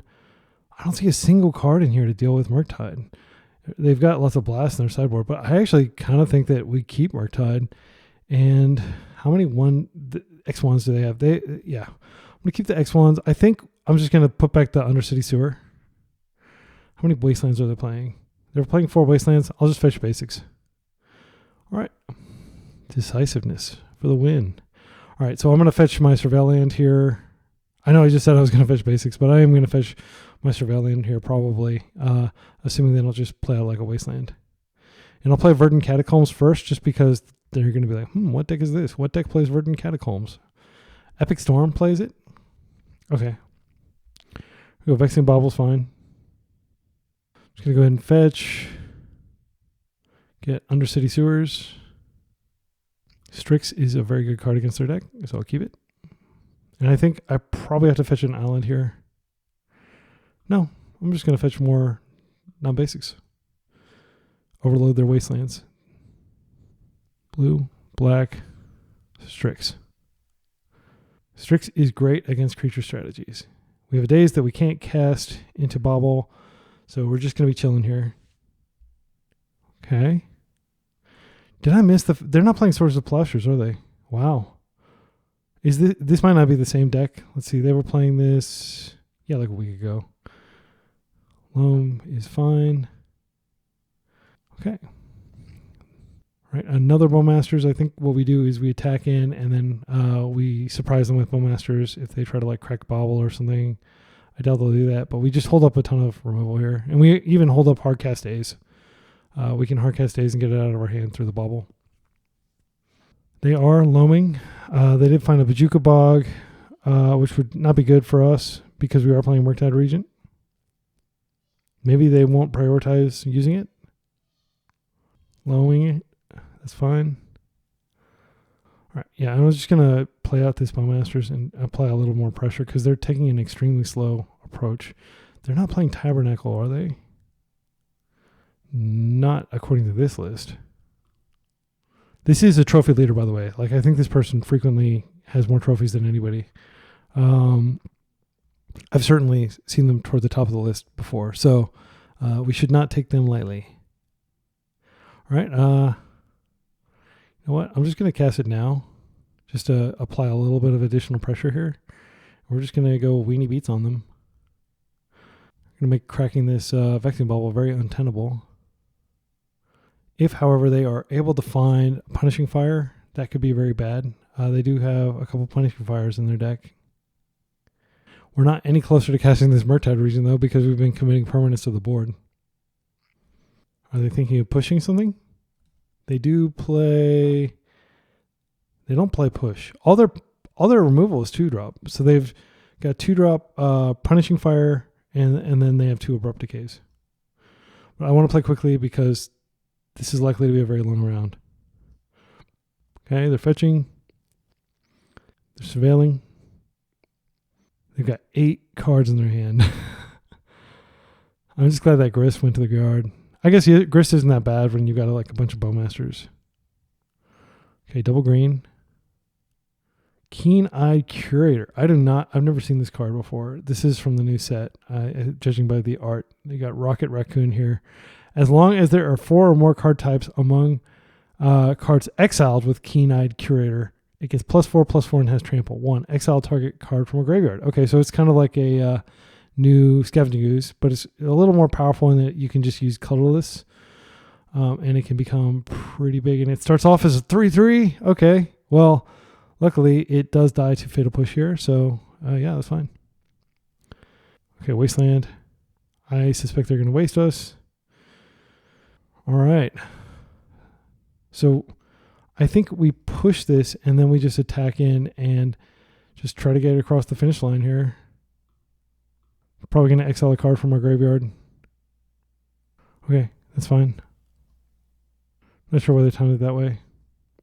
Just hit for 3. That's all we can do. They do have a lot of mana advantage. They also have Life from the Loam lock on us, so they can keep doing that. If they want to spend their turn just waste locking us. So they are playing Plow. This is a different list from what we looked at online. Okay, Urza Saga does potentially answer our... let's see, what can we do here? We can't do anything with our current hand, but if we rip a land, we can potentially... I would probably just play another Bowmasters. Just to continue applying pressure. Yeah, I think what I do here is, if we do this, it doesn't matter. There's no point in doing it now. I think what we do is we hold the Scavenging Ooze and we have the ability to daze. Like we could potentially see what they're doing here. Endurance. That's okay. And then what I'll do is I'll edict it. They're targeting me. That's fine. And now, black, blue, Shieldred's Edict, sacrifice it, and take 3. All right, and next turn we are going to have to contend with this, and I think it's very likely that they get their loam back. Are they going to get their loam back? Loam back Wasteland here? No, they didn't do that. They just drew. So they'll have the ability to play this out. We do have another Shieldred's Edict to get rid of it. We could also borrower it. Yeah, I'm going to go ahead and see if they make it, and then I will plan to kill it with one of these 2 spells. All right. And I think it makes sense to just borrower here. They could have like Crop Rot for like pro blue or something. I'm trying to think of what else they could do here. We're applying so much pressure, and this is in the air. That's fine. So that has reduced the pressure, but they are going to be able to, what are they doing? Going to 4. Are they going to remove another one too? Okay, they're just going to trade. That's fine. So they've got us down to one attacker. If they waste us, we can't cast Bowmasters. But if Bowmasters is going to be pretty strong. They haven't been able to crack this bauble either. I'm almost certain they're going to create a token here. Yeah, I think we are definitely losing this game if they don't like just completely stumble. Surely they're going to activate this and get a token. Okay. They have loam. I wouldn't be surprised if they loam and then wasteland us. They made loam and what was that other card that they got? Otawara. Oh, that's good. Yeah, I think they're just going to try to waste us. It's fine. We can find a land. We can a fetch land would be great. Let's see what we can find here. Okay, we did find a fetch. So I think we put back these two cards, which don't really do anything here. And then I just play this out, and I'm going to wait a turn. I can fetch an Underground Sea at the end of the turn. I can't fetch a Bayou or a Swamp, unfortunately. And then what we'll do is we'll hope to kill them with Orcish Bowmasters if they start attacking. They don't seem to play equipment. Like they probably, instead of grabbing a Mox Diamond, would have grabbed a, what is it called? Okay, so we need to kill them quickly is what this signals to me. That's fine. I think we probably make a Murktide. I'm just going to take this. I think it's kind of greedy for them to play that. Right? We don't want to draw the counter spells that we can't cast on top of our deck.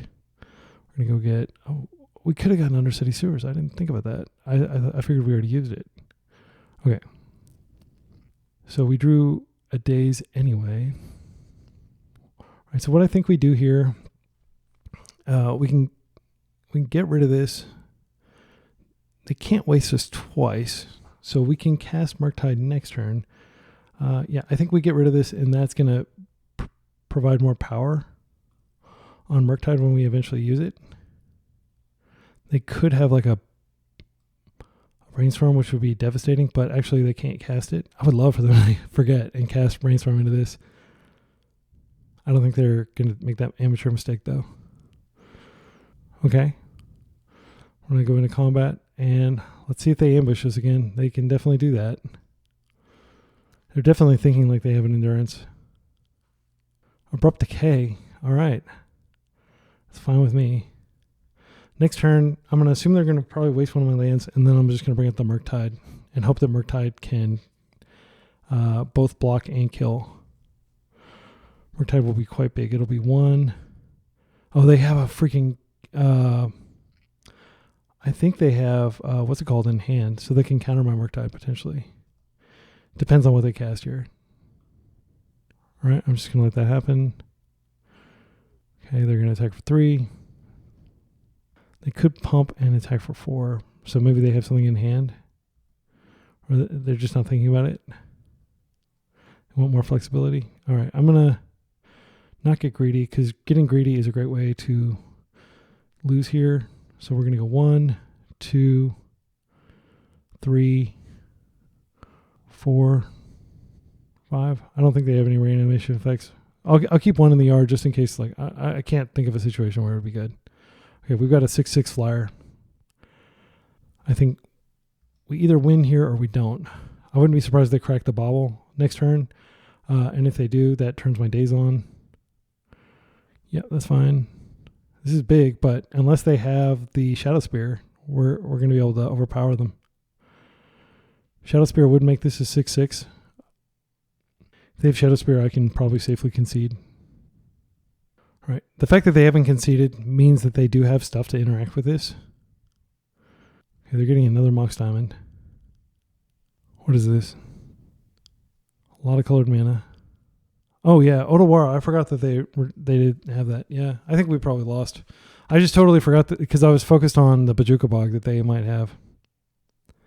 Yeah, I'm just going to yield. I don't think there's anything I can do here.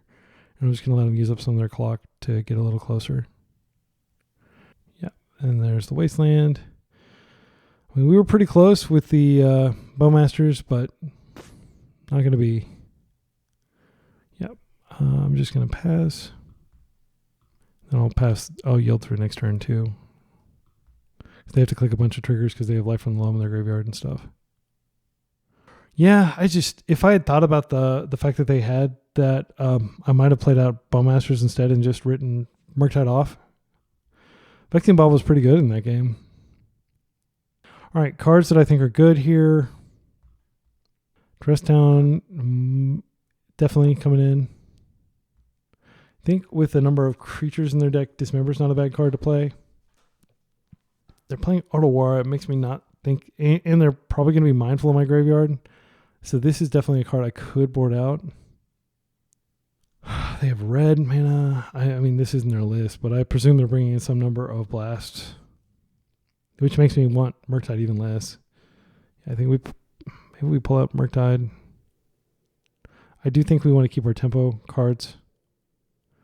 Harbinger of the Sea might work. I didn't see a lot of basics.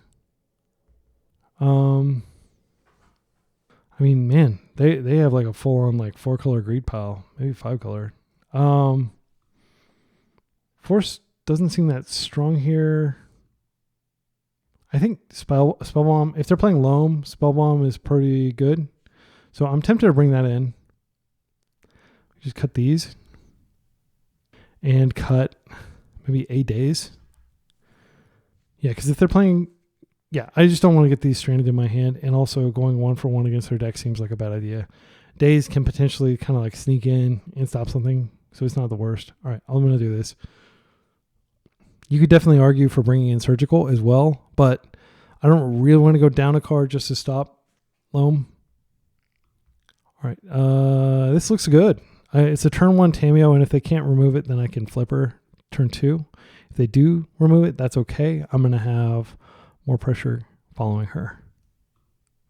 I just hope that they don't open Wasteland. Wasteland actually was probably a card that I could have cut just because if they're playing Loam, Wasteland's of questionable value. Okay, they're playing their own Tamiyo. I think I played this out, and now I'm just going to attack with Tamiyo. I'll reserve the right to Brainstorm to Flipper, and I'll also reserve the right to Bowmaster.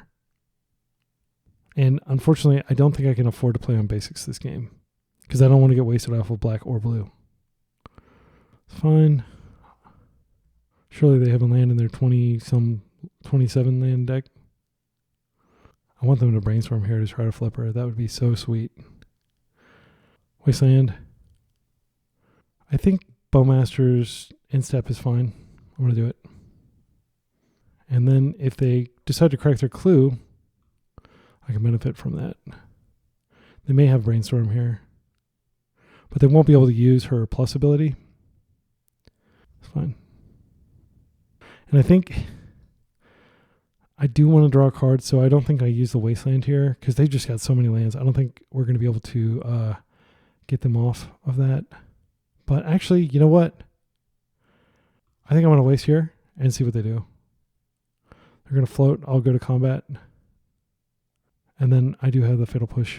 Okay, so they have no mana floating. I'm just going to go to combat first. Attack with all my creatures. I think it's fine to go ahead and push her now. This could be used on a lot of other cards, but I'm going to push the target in front of me when they're underdeveloped. Wouldn't be surprised if they just waste pass here. Actually, I would be surprised because I've got a lot of pressure here. Oh, they're going to do it. It's fine. They probably got Loam in hand if that's what they're thinking. And I just drew a great anti-Loam card.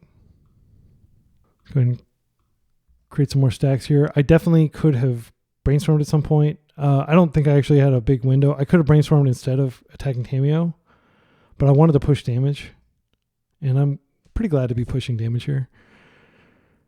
If they attempt a Loam, I will definitely nuke their graveyard because I don't want them to return these 2 Wastelands to play. I'd much rather have to like slow Loam their way.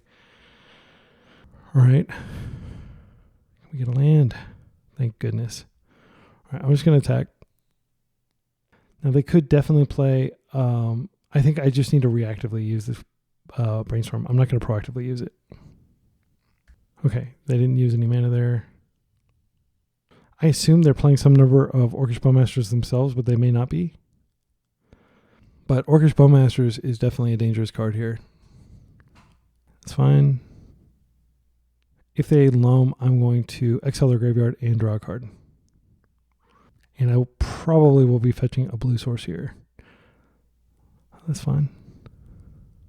Okay, what I'm going to do here is I'm just going to fetch. Let's get a blue source. Yeah, and I'm just going to draw a card. I have borrower to handle this. Now I've got my own frog. Do we want to just borrow this away? Swing in again and further cement our stack.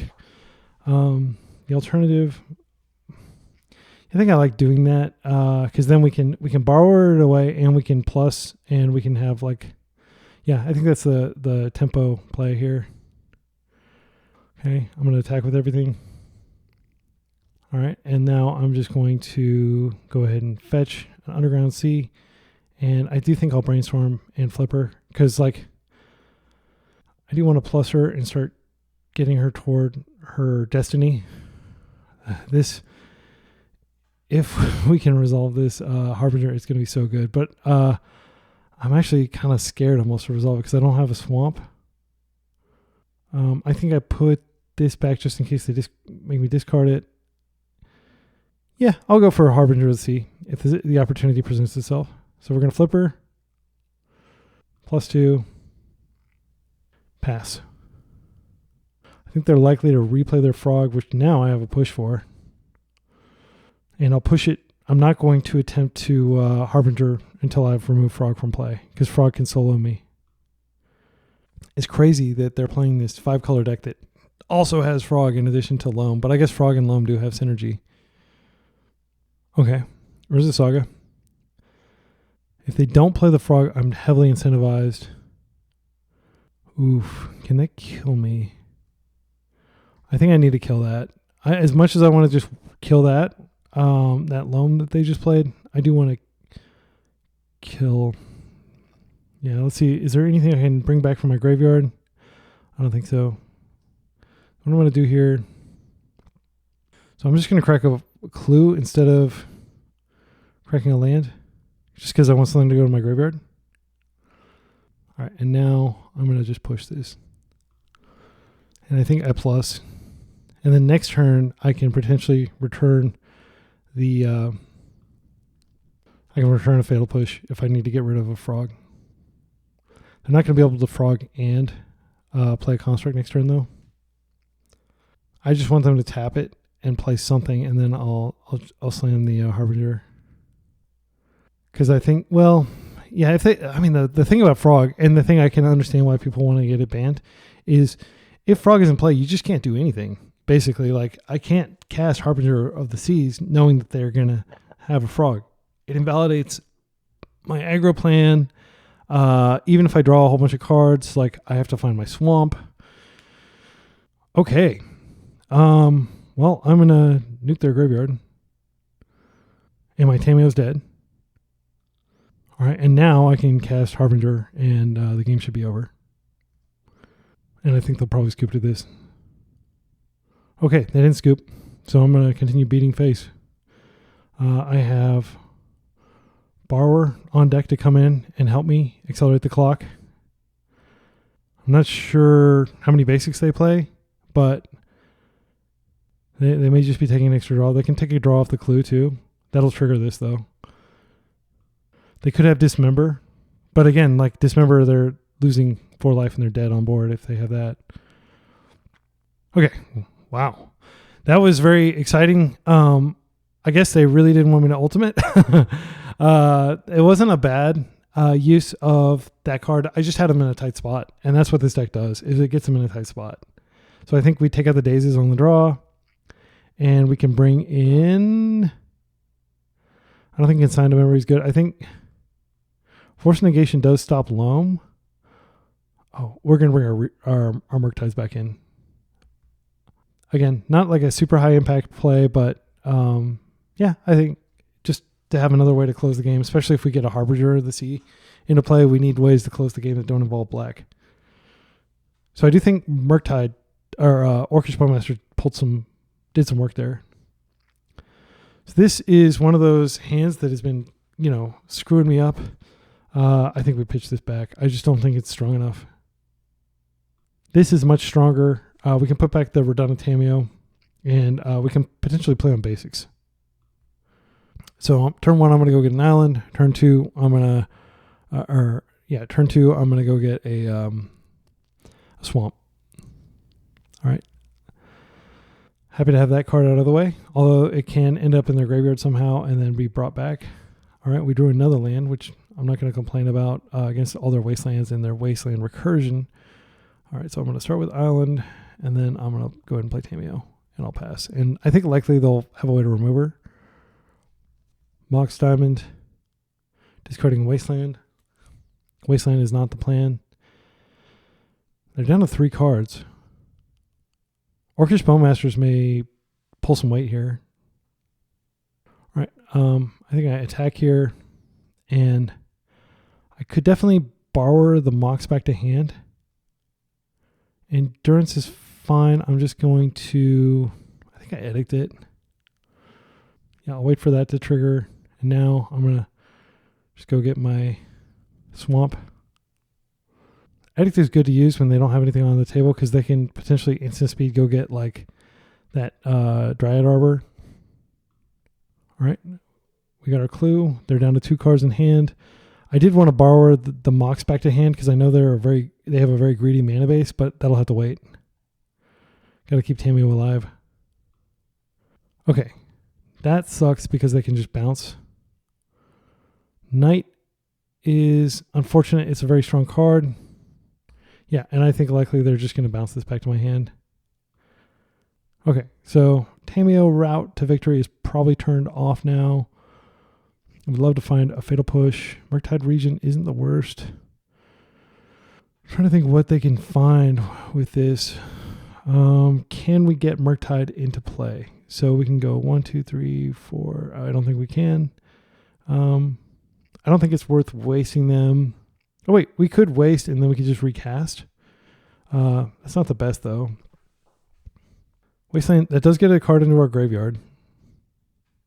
I don't think bouncing Mox Diamond is going to do much here. So I think, and there's always the risk that they have like a loam as their last card or that they rip a loam. Yeah, I think what I'm going to do here is I'm just going to stall. I'll crush that. Not sure what they're going to get here that is particularly bad against us, but I don't think it hurts to just time walk them before they can use the ability. Okay, that's pretty bad, and that was definitely a reason to not use my waste. Okay, and they can go get more. So we really, really want to find a removal spell here. All right, Bowmasters is okay.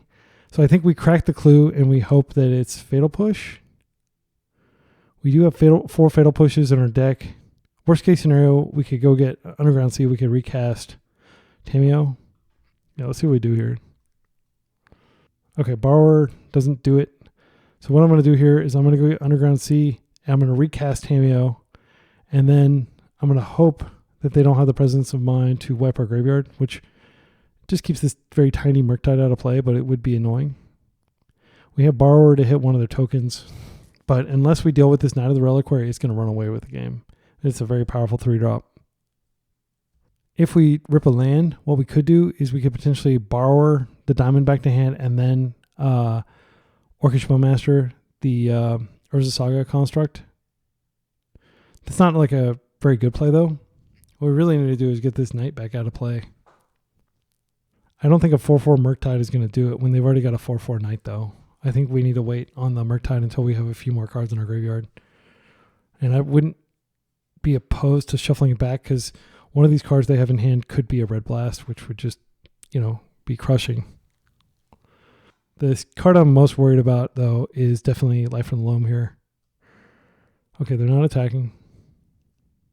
I'm going to presume that they've got several things they can do here. They're going to put this Urza Saga trigger on the stack, and then they're also going to search and... wait, they can only sacrifice, plains and forests here. All right, so I think what I'm going to do here is I'm going to attempt to ponder. Baleful Strix helps. Wasteland is pretty bad. I think we need to shuffle this, sadly. Okay, we got a Wasteland anyway. Okay, they can only sacrifice those cards. So here we go. I think we're going to go ahead and attack. I don't think there's a risk in attacking. I could be wrong. We have the ability to borrower if necessary. Okay, and now I think we wait until end step and then we have borrower up and we have Wasteland. Let's see if they create a token. I'm just going to pass priority because they'll definitely create a token here and then we can waste. Okay, so I'm going to go blue. I'm just going to go ahead and borrow this out of play. They might be able to spin it for Sejiri step, which would be pretty aggressive. Okay, and then I'm going to get rid of this before they get the trigger. And you could definitely argue for hitting the green, but they have all the colors they need through Mox Diamond anyway. Okay. So their knight is becoming bigger and bigger. And this knight will get to the point where it can basically one-shot me pretty soon. I'm interested in seeing what they get here, though. And I have 5 minutes left on my clock, which is not a lot to win because this is going to be a grinder game. Unless, like, the only way this wouldn't be a grinder game is if they completely run away with the game.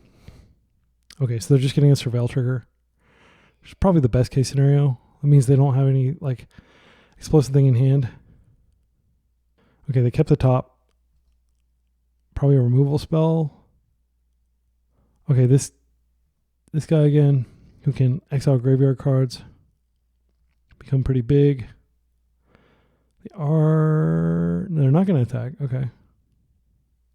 I think Murktide is like now or never. Can we get a land? Sadly, we don't have the mana. Oh, wait, we do have the mana to... So they can save themselves by activating this. So we're not going to be able to do anything. Let me just read this card again. Yeah. So I'm going to go ahead and dismember here.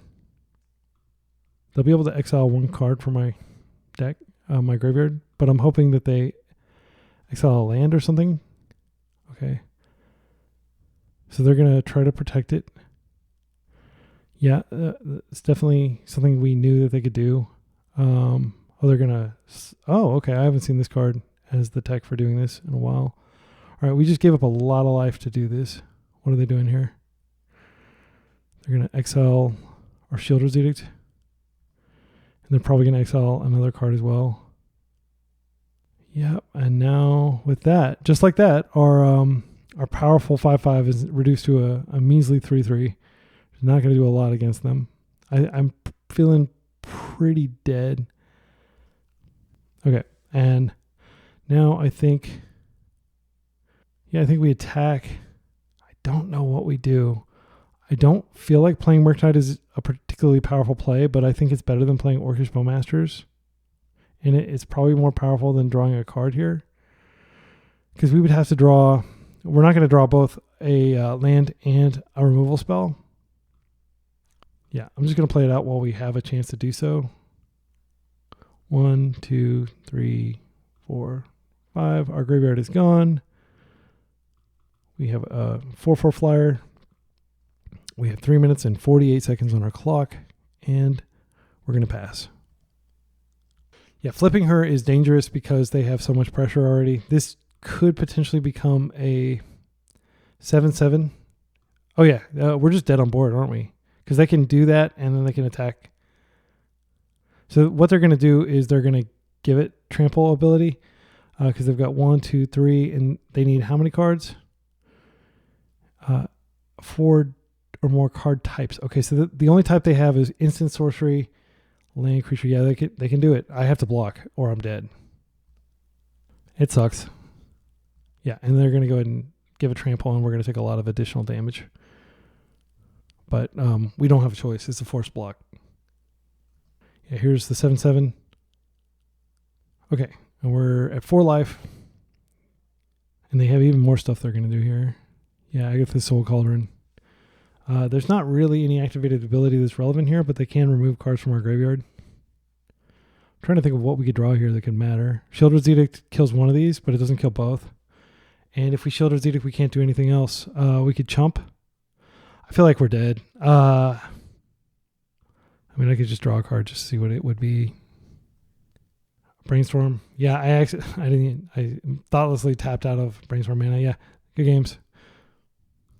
Okay, so yeah, we just got handled by the extremely greedy deck. Like, that plays, cards like this and this, like so many utility lands, and I can't believe that this doesn't just die to Blood Moon type effects. But I guess it kind of did in game 2. But yeah, I don't feel bad about that loss. I feel like I didn't find a way to remove that Knight, and Knight is just one of those cards that you just have to remove. I'm glad that it was Knight of the Reliquary and not White of the Reliquary, which I think is pretty dangerous. It has Vigilance, so it can attack and activate. They're kind of like, that player was kind of playing like a 2015 era, 2012 era almost deck. So they did have some newer cards in there, but like, that strikes me as the kind of deck that people would play back in like 2011, 2012. But kudos to them for having success with it and for beating my deck that I think is probably much more competitive against the field. But, they may be just a stronger player than I am. There might be a skill gap there.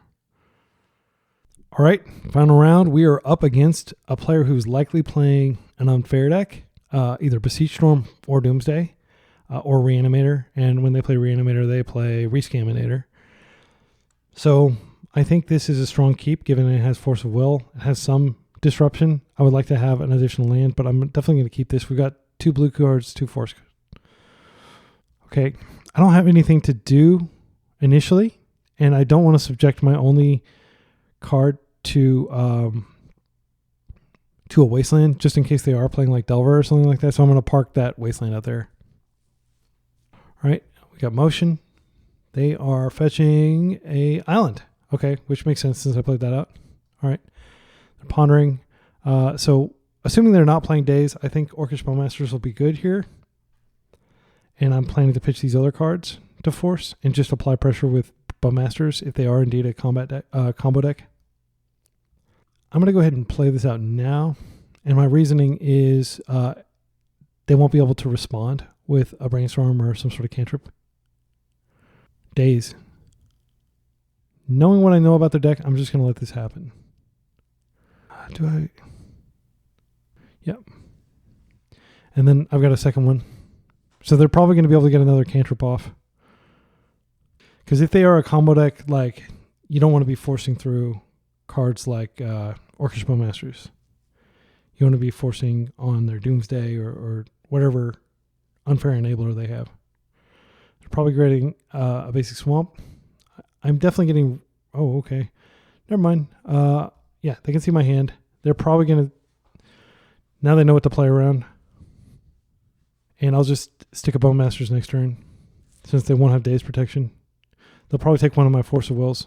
They may take the Bowmasters. Okay, they took the Bowmasters. That does solve the problem of the immediate pressure. See if I can draw a land. Well, better lucky than good, as they say. As Napoleon says, he likes his generals. He'd rather have lucky generals than good generals. All right, and here, considering like the lengths they've gone to avoid it, I think it makes sense to go ahead and pitch the borrower, force this through. We've got a clock, and hopefully this screws up their Doomsday pile. I suspect they are on Doomsday now because the Epic Storm doesn't play Basic Swamp. It doesn't play... Thoughtseize is very much a Doomsday card. Now they can Thoughtseize me and they can take my final force and then they can Doomsday, but I'm going to do a lot of damage to their life total before they can do that. Certainly possible that they have Bowmasters of their own, but I don't think it's likely. Now that I have an additional force effect, I'm just going to attack. I think pondering for land is not the worst, because I would like to be able to cast the Psychic Frog. So we're looking for blue card land. Okay, blue card land. So what I'm going to do is I will take the... I don't care about Wasteland. It doesn't matter whether I play this turn or next turn. So I'll just take the Brainstorm now. And I'll let them think that I whiffed on land. Unearth.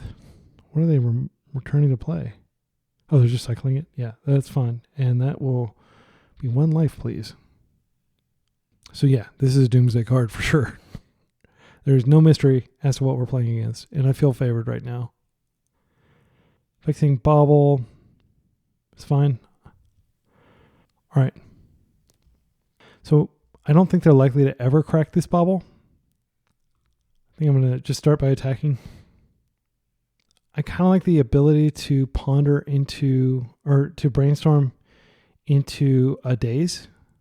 But I haven't used any dazes, so I do have daze in my deck. And I can cast daze, but like, let's not kid ourselves. Like the upside of just slamming a frog here, it forces them to not be able to play a pass the turn pile. I think it's well worth it. So I'm going to do that. And yeah. So we're effectively just chilling here. Oh, wow. They popped it. That's so good for us. I guess we're applying a sufficient pressure to force them to do this. So now they have to go off in the face of force of will. They don't know that I have this brainstorm, though. They may think that I played out my last. This is fine. I'm not going to stop that. And they scoop because they realize, oh, damn, this gets killed by Bowmasters. Yeah. All right. Doomsday is, I think we bring in Consign to Memory. That stops. Is that good enough? That does stop Thassa's triggers. And Force Negation is quite good. I'm not convinced that they're going to remove all their creatures, but I think they'll remove some of them. Dismember can't necessarily kill a Berrygoyf.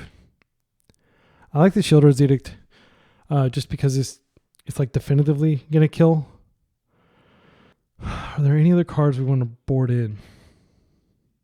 Dress Down is not terrible because I think Dress Down is better than Consign to Memory. I don't think Consign to Memory is good here.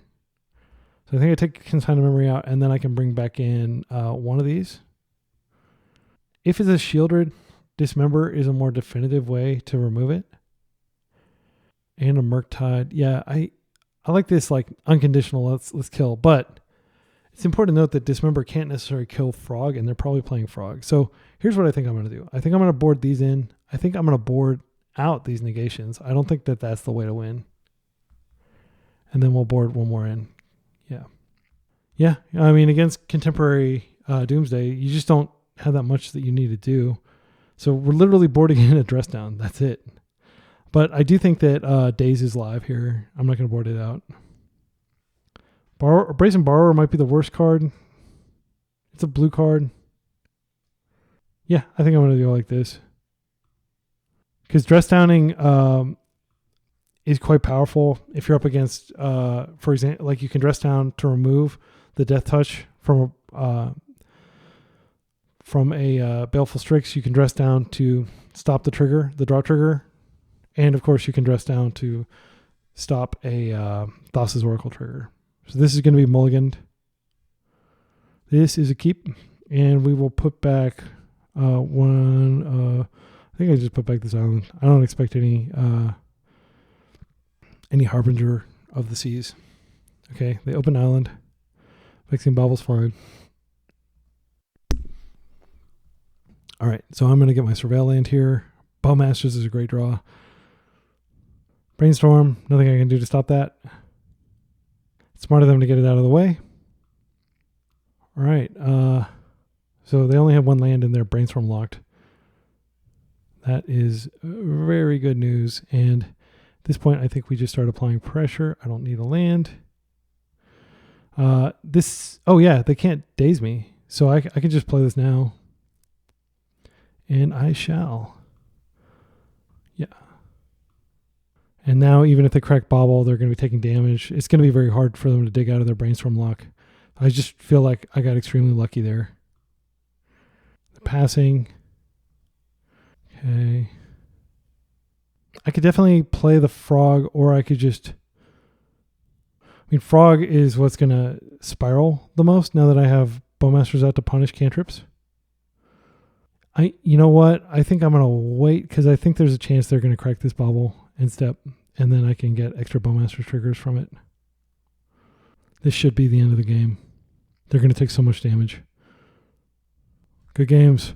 All right, so that was a full league. We won against, or let's take a look. We got half our money back. Let's take a look at our losses here. How do I get to... okay, I have a new product. How do I go back to the game? Okay, Legacy League. Okay, so if I recall, victory over Doomsday, which, you know, I generally beat Doomsday. I'm not saying it's a bad deck or anything, but like, it's just a deck that I think a high skill player who's playing cantrips, who's playing counter magic, I feel like I'm pretty favored in that matchup, regardless of what deck I'm playing, as long as I'm playing some counter magic, just because I know kind of what's important from having played against Doomsday, I don't know, 100 times at this point. This deck I'd never played against before. I feel like this match could have gone either way, but my opponent was very strong. This was the 5-color loam pile. This Eldrazi matchup is pretty hard, even when we have all our sideboard tech in. I feel lucky to have won the first game pre-board, and I feel like we are a little bit better off post-board, but I don't consider this play errors on my part. This deck, this was the Delver matchup, and I think maybe I made some mistakes here, because I do think that we should be able to beat Delver generally. I'm going to review that one and see what mistakes I made. And then here we have this Delver player whom I beat 2-0. It was a very definitive victory. And it wasn't a Delver build. They were playing a blue-black, but they were playing with the Nethergoyfs. This player was also, I believe, playing with Nethergoyfs. So in fact, if you'll humor me, and if you don't mind looking at my recent losses, is in my foray into Espervile, which I will play Espervile again, but I'm not going to upload that video because it was just like, I was learning how to play, and there's a lot of triggers. I've played a lot of paper Espervile, but I haven't played a lot of... so let's go to game here. I haven't played on MTGO very much, and there's so many triggers when you're playing Espervile. Every single turn, every single game, you have to show the... Let's go ahead and look at this game. So let's watch the replay and let's analyze my play with the perspective of, hindsight. Okay, so what I'm going to do is I'll just bump that over there, and we're going to dive in. Okay, so this was a Discipline Mulligan, and here we go. We've got Strix, which is very good in the matchup, especially now that people aren't generally playing.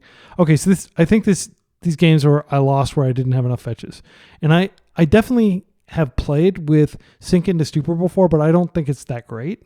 I have not been impressed with it, really. I think I'm going to add a 9th fetch to my deck so that I just have a little bit more ability to get lands when I need them. I think not only am I going to add a 9th fetch, but I think I might add a second Undercity Sewers in place of one of these Underground Seas, because our deck is a little slower. So here they jump the Frog, and I'm able to Brainstorm and get around it. So this is off to a good start. I mean, they have a Frog, which is never a good start, but we have a Baleful Strix we can deploy next turn to trade with the Frog. So they pitch way too many cards here. And so I think this is the game that I win. Baleful Strix, like, you have to remove it. They can't attack profitably, and we start removing their permanents, and like this is just like kind of a bloodbath in my opinion. Like I just total victory game 1, which is why I was distressing that games 2 and games 3. I think I didn't find the lands that I need. Let's check. Okay. So Island Ponder opening, which is what you'd love to see from Delver. You don't want to see Delver Secrets. You don't want to see DRC. Okay. So we just surveil. And interestingly, I don't play Baleful Strix, and I'm worried about a Daze. I think what I wanted to do was hold up like double points of interaction, Hydroblast. I think I played too timid here because I don't have a land. I need to draw into a land. I should have played Baleful Strix and then just been like, okay, it got countered. It's a 1-for-1. But if this doesn't get countered, I get closer to drawing a land. So I think that was a misplay, and that might have been a fatal misplay in this game. But I think here they just, untap Wasteland, Psychic Frog. They did have the Daze, but we would have potentially gotten an extra turn because they wouldn't have. This would be like one fewer turn that they could attack me with Psychic Frog or waste me. And then we do draw the land, but by that point they've got interaction, and I think they have another wasteland here, and they're likely to keep drawing into wastelands. Okay, they didn't get the wasteland there, but it's coming for sure. And none of my removal is lining up with what they can do. My Psychic Frog can be bigger, but I have to. Okay, and they have the blast for it. So Pyroblast is definitely a decisive card here. Now Spellbomb doesn't matter at this point in the game. I mean, it does technically cut them off. It makes their Nethergoyf smaller. Huh? Why didn't I play Nile Spellbomb there? I think what I was thinking. I think because at this point I'd resigned myself to losing the game. But I think I should have played Nile Spellbomb. I should have cracked and drawn, and who knows what I would have drawn. It's not going to show me in the replay. But yeah, I think like I gave up maybe too quickly, but there was still like one more turn because I could have now Spellbombed and drawn, and then they have this 0/1 creature. They could probably make it big again with Psychic Frog. I was dead on board even if this went to 0. Yeah, so I guess it doesn't matter. Okay, so again, lesson from that game. Play out the Baleful Strix when you have nothing going on, when you don't have land in hand. And I think that's a heuristic I need to like kind of ingrain in my play, is just don't treat your Baleful Strix like they're precious. Even if they're a really good card in the matchup, it's worth trading in days for the possibility of getting a land. Okay, and this is the one lander that I keep. And, I ponder here. So Island, Ponder, no land. And yeah, this happens from time. So just to give you an idea, like Island, Ponder, Keep is such a common play pattern that that's literally Bosch and Roll's slogan is Island, Ponder, Keep. So I don't feel guilty or bad for keeping this. I've got 19 land. I think that's a respectable amount of land in my deck. Granted, I only had 17 after I'd done this, but 17 land in 51 cards or something like that. And you get to look at 4 of them. You're probably going to see a land. And I knew I would also have a draw step after I shuffled. But unfortunately, my 5th card isn't a land either. So, and they win the days here, and I don't draw a land, and I don't draw a land. So, I don't feel bad about this. I think, excuse me. Yeah, I try not to beat myself up when there was nothing I could have done, right? There's no point in beating yourself up when there's nothing you could have done. Delver will eat you alive if you miss land drops, and that's what's happening here. So, we don't have to watch this carnage, but here's what I think I'm going to do. Let's take a look at the deck. Okay, so here's the deck, and I'm just going to reorganize it real quick. I always like to put my threats in one column, my removal in one column, and my spell-based interaction in one column. So, and these 2 Murktides are over here. Murktide was not a good card this league. I do like it because, it can potentially finish games, but it didn't feel like it was helping me at all. Like every time I drew it, I was like, oh, a Murktide that like, and I'm not sure why that was. But Murktide is definitely like its stock has been going down with me lately. Okay, so here are Tamiyo goes over here. I think Tamiyo is great this whole league. I still love having 4 Tamiyos, even though they're redundant, they're legendary. I feel like that's totally defensible. Okay, so let's take a look at the deck. So this is a brew. This is not like a list I pulled off the internet, but I mean you can say, oh, it's a brew, but it's like 70 of the cards are in common with the Nethergoyf deck, right? If I were to play Nethergoyf, I think I'm not impressed with Nethergoyf. I don't think it's that great of a card, frankly. It's good in a pure tempo shell, but this is not a pure tempo shell. We're playing days just defensively more than anything. So let's say hypothetically we cut one of the Murktides and we add another black fetch, Marsh Flats, because there are lots of situations where I wanted to be able to get a basic black land, a basic swamp. So let's add that here. And if we add that, now we're up to 20 lands. And 20 lands is a lot, but 4 of those lands are wastelands, so they're effectively spells. And we can pitch redundant lands to Psychic Frog. Or we can just hold them and brainstorm them back later, right? So I feel like going down to 1 Murktide and just having it be like something I occasionally draw and occasionally double tap win with, I think is totally fine. I don't want to go down on removal. Removal was very important in every single matchup except for the Doomsday matchup. And it was important enough in the Doomsday matchup that I didn't board it out just because I saw My opponent had like a Strix, and they probably also had like Psychic Frogs. I imagine they have 4 Psychic Frogs in their deck. Let's take a look at their list real quick. So this is the Doomsday list they were playing a few weeks ago. Okay, so they don't have Psychic Frog in here, but I wouldn't be surprised if they'd moved to having Psychic Frog in here. Maybe they've experimented with Psychic Frog in the past. Sure enough, they have. Psychic Frog is a very good card in general. A lot of people say it's ban-worthy. I don't think it's ban-worthy, personally. I think it's a reasonable card. You can kill it pretty easily with Plow. You can kill it with Fatal Push. It costs 2 mana. It can be Red Blasted. I think there's lots of answers to this card. It's not Dreadhorde Arcanist, in my opinion, which was really powerful because it couldn't be Blue Blasted. It had 3 toughness, which made it a little bit harder to block profitably. Yeah. Anyway, this is not about like ban discussion or anything like that. I hope they don't ban Psychic Frog personally. I like playing with it, and it's rare that I feel like, oh no, not another Psychic Frog mirror. I feel like we'll see how strong it really is after Grief is out of the format and after, people are able to play different decks. Also, personally, I spent a bunch of money on Japanese old retro border Psychic Frogs when I was in Japan, and I would hate to like only be able to play with them for a month before they got banned. Okay, so I'll just go ahead and put that out there. All right, so let's say we go with this.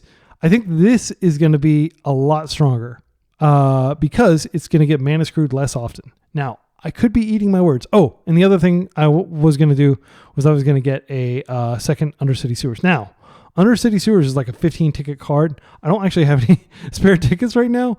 I'm actually going to have to pay out of pocket to play my next league. So there's another $10 charge on the credit card for my wife to see. But it's not a credit card. Like, I'm paying money I have. I don't want you to think I'm building up credit card debt for the content, right? But yeah, like, I don't think I'm going to pay $15 for a second Undercity Sewers. I think I'm going to try to like win that. So look for me to play another league with this. This felt really good, even though we had a negative record. I felt like we were in all of those games. There was no point at which I was like, oh my goodness, why am I not playing something more powerful? This is very powerful. Like it has prima facie like power. And it's very obvious to me that Harbinger of the Seas is going to be very good in the Eldrazi matchup. And it'll be good against, 4 and 5 color control decks as well. So I'm excited to play this. Something I couldn't do with green. I may go back to Bug Frog. I mean, Bug Frog just feels like every single card you're drawing is a bomb. And this doesn't feel that way. Baleful Strix does not feel like a bomb, especially not if your opponent has a resolved Bowmasters. We didn't run into any. I think we ran into a few Bowmasters the entire league. But yeah, like, you have to, when you're playing a card like Baleful Strix, it giveth and taketh, because Orcish Bowmasters is a card in the format. So I hope you enjoyed this league. I hope you yourself playtest on MTGO.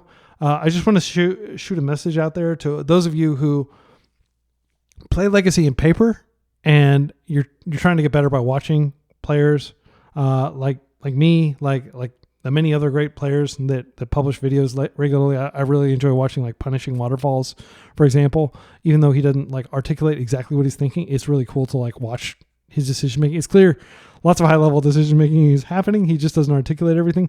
I try to articulate literally every thought that enters into my mind, and I hope that's valuable to you all. Because again, I'm not the best player, but I'm a player who is, I would argue, maybe working. I'm among the hardest working players in terms of trying to get better at this game, trying to understand like the core, matchups and be able to brew a deck. I mean, yes, I could just go get like the Grixis Delver deck du jour and just play that and try to get really good with that. But I don't think that's as interesting and fun as trying to figure out exactly how many fetches you should play, for example, or trying to figure out whether Baleful Strix is still a playable card in 2024, things like that. So until next time, be excellent to each other and party on, dudes.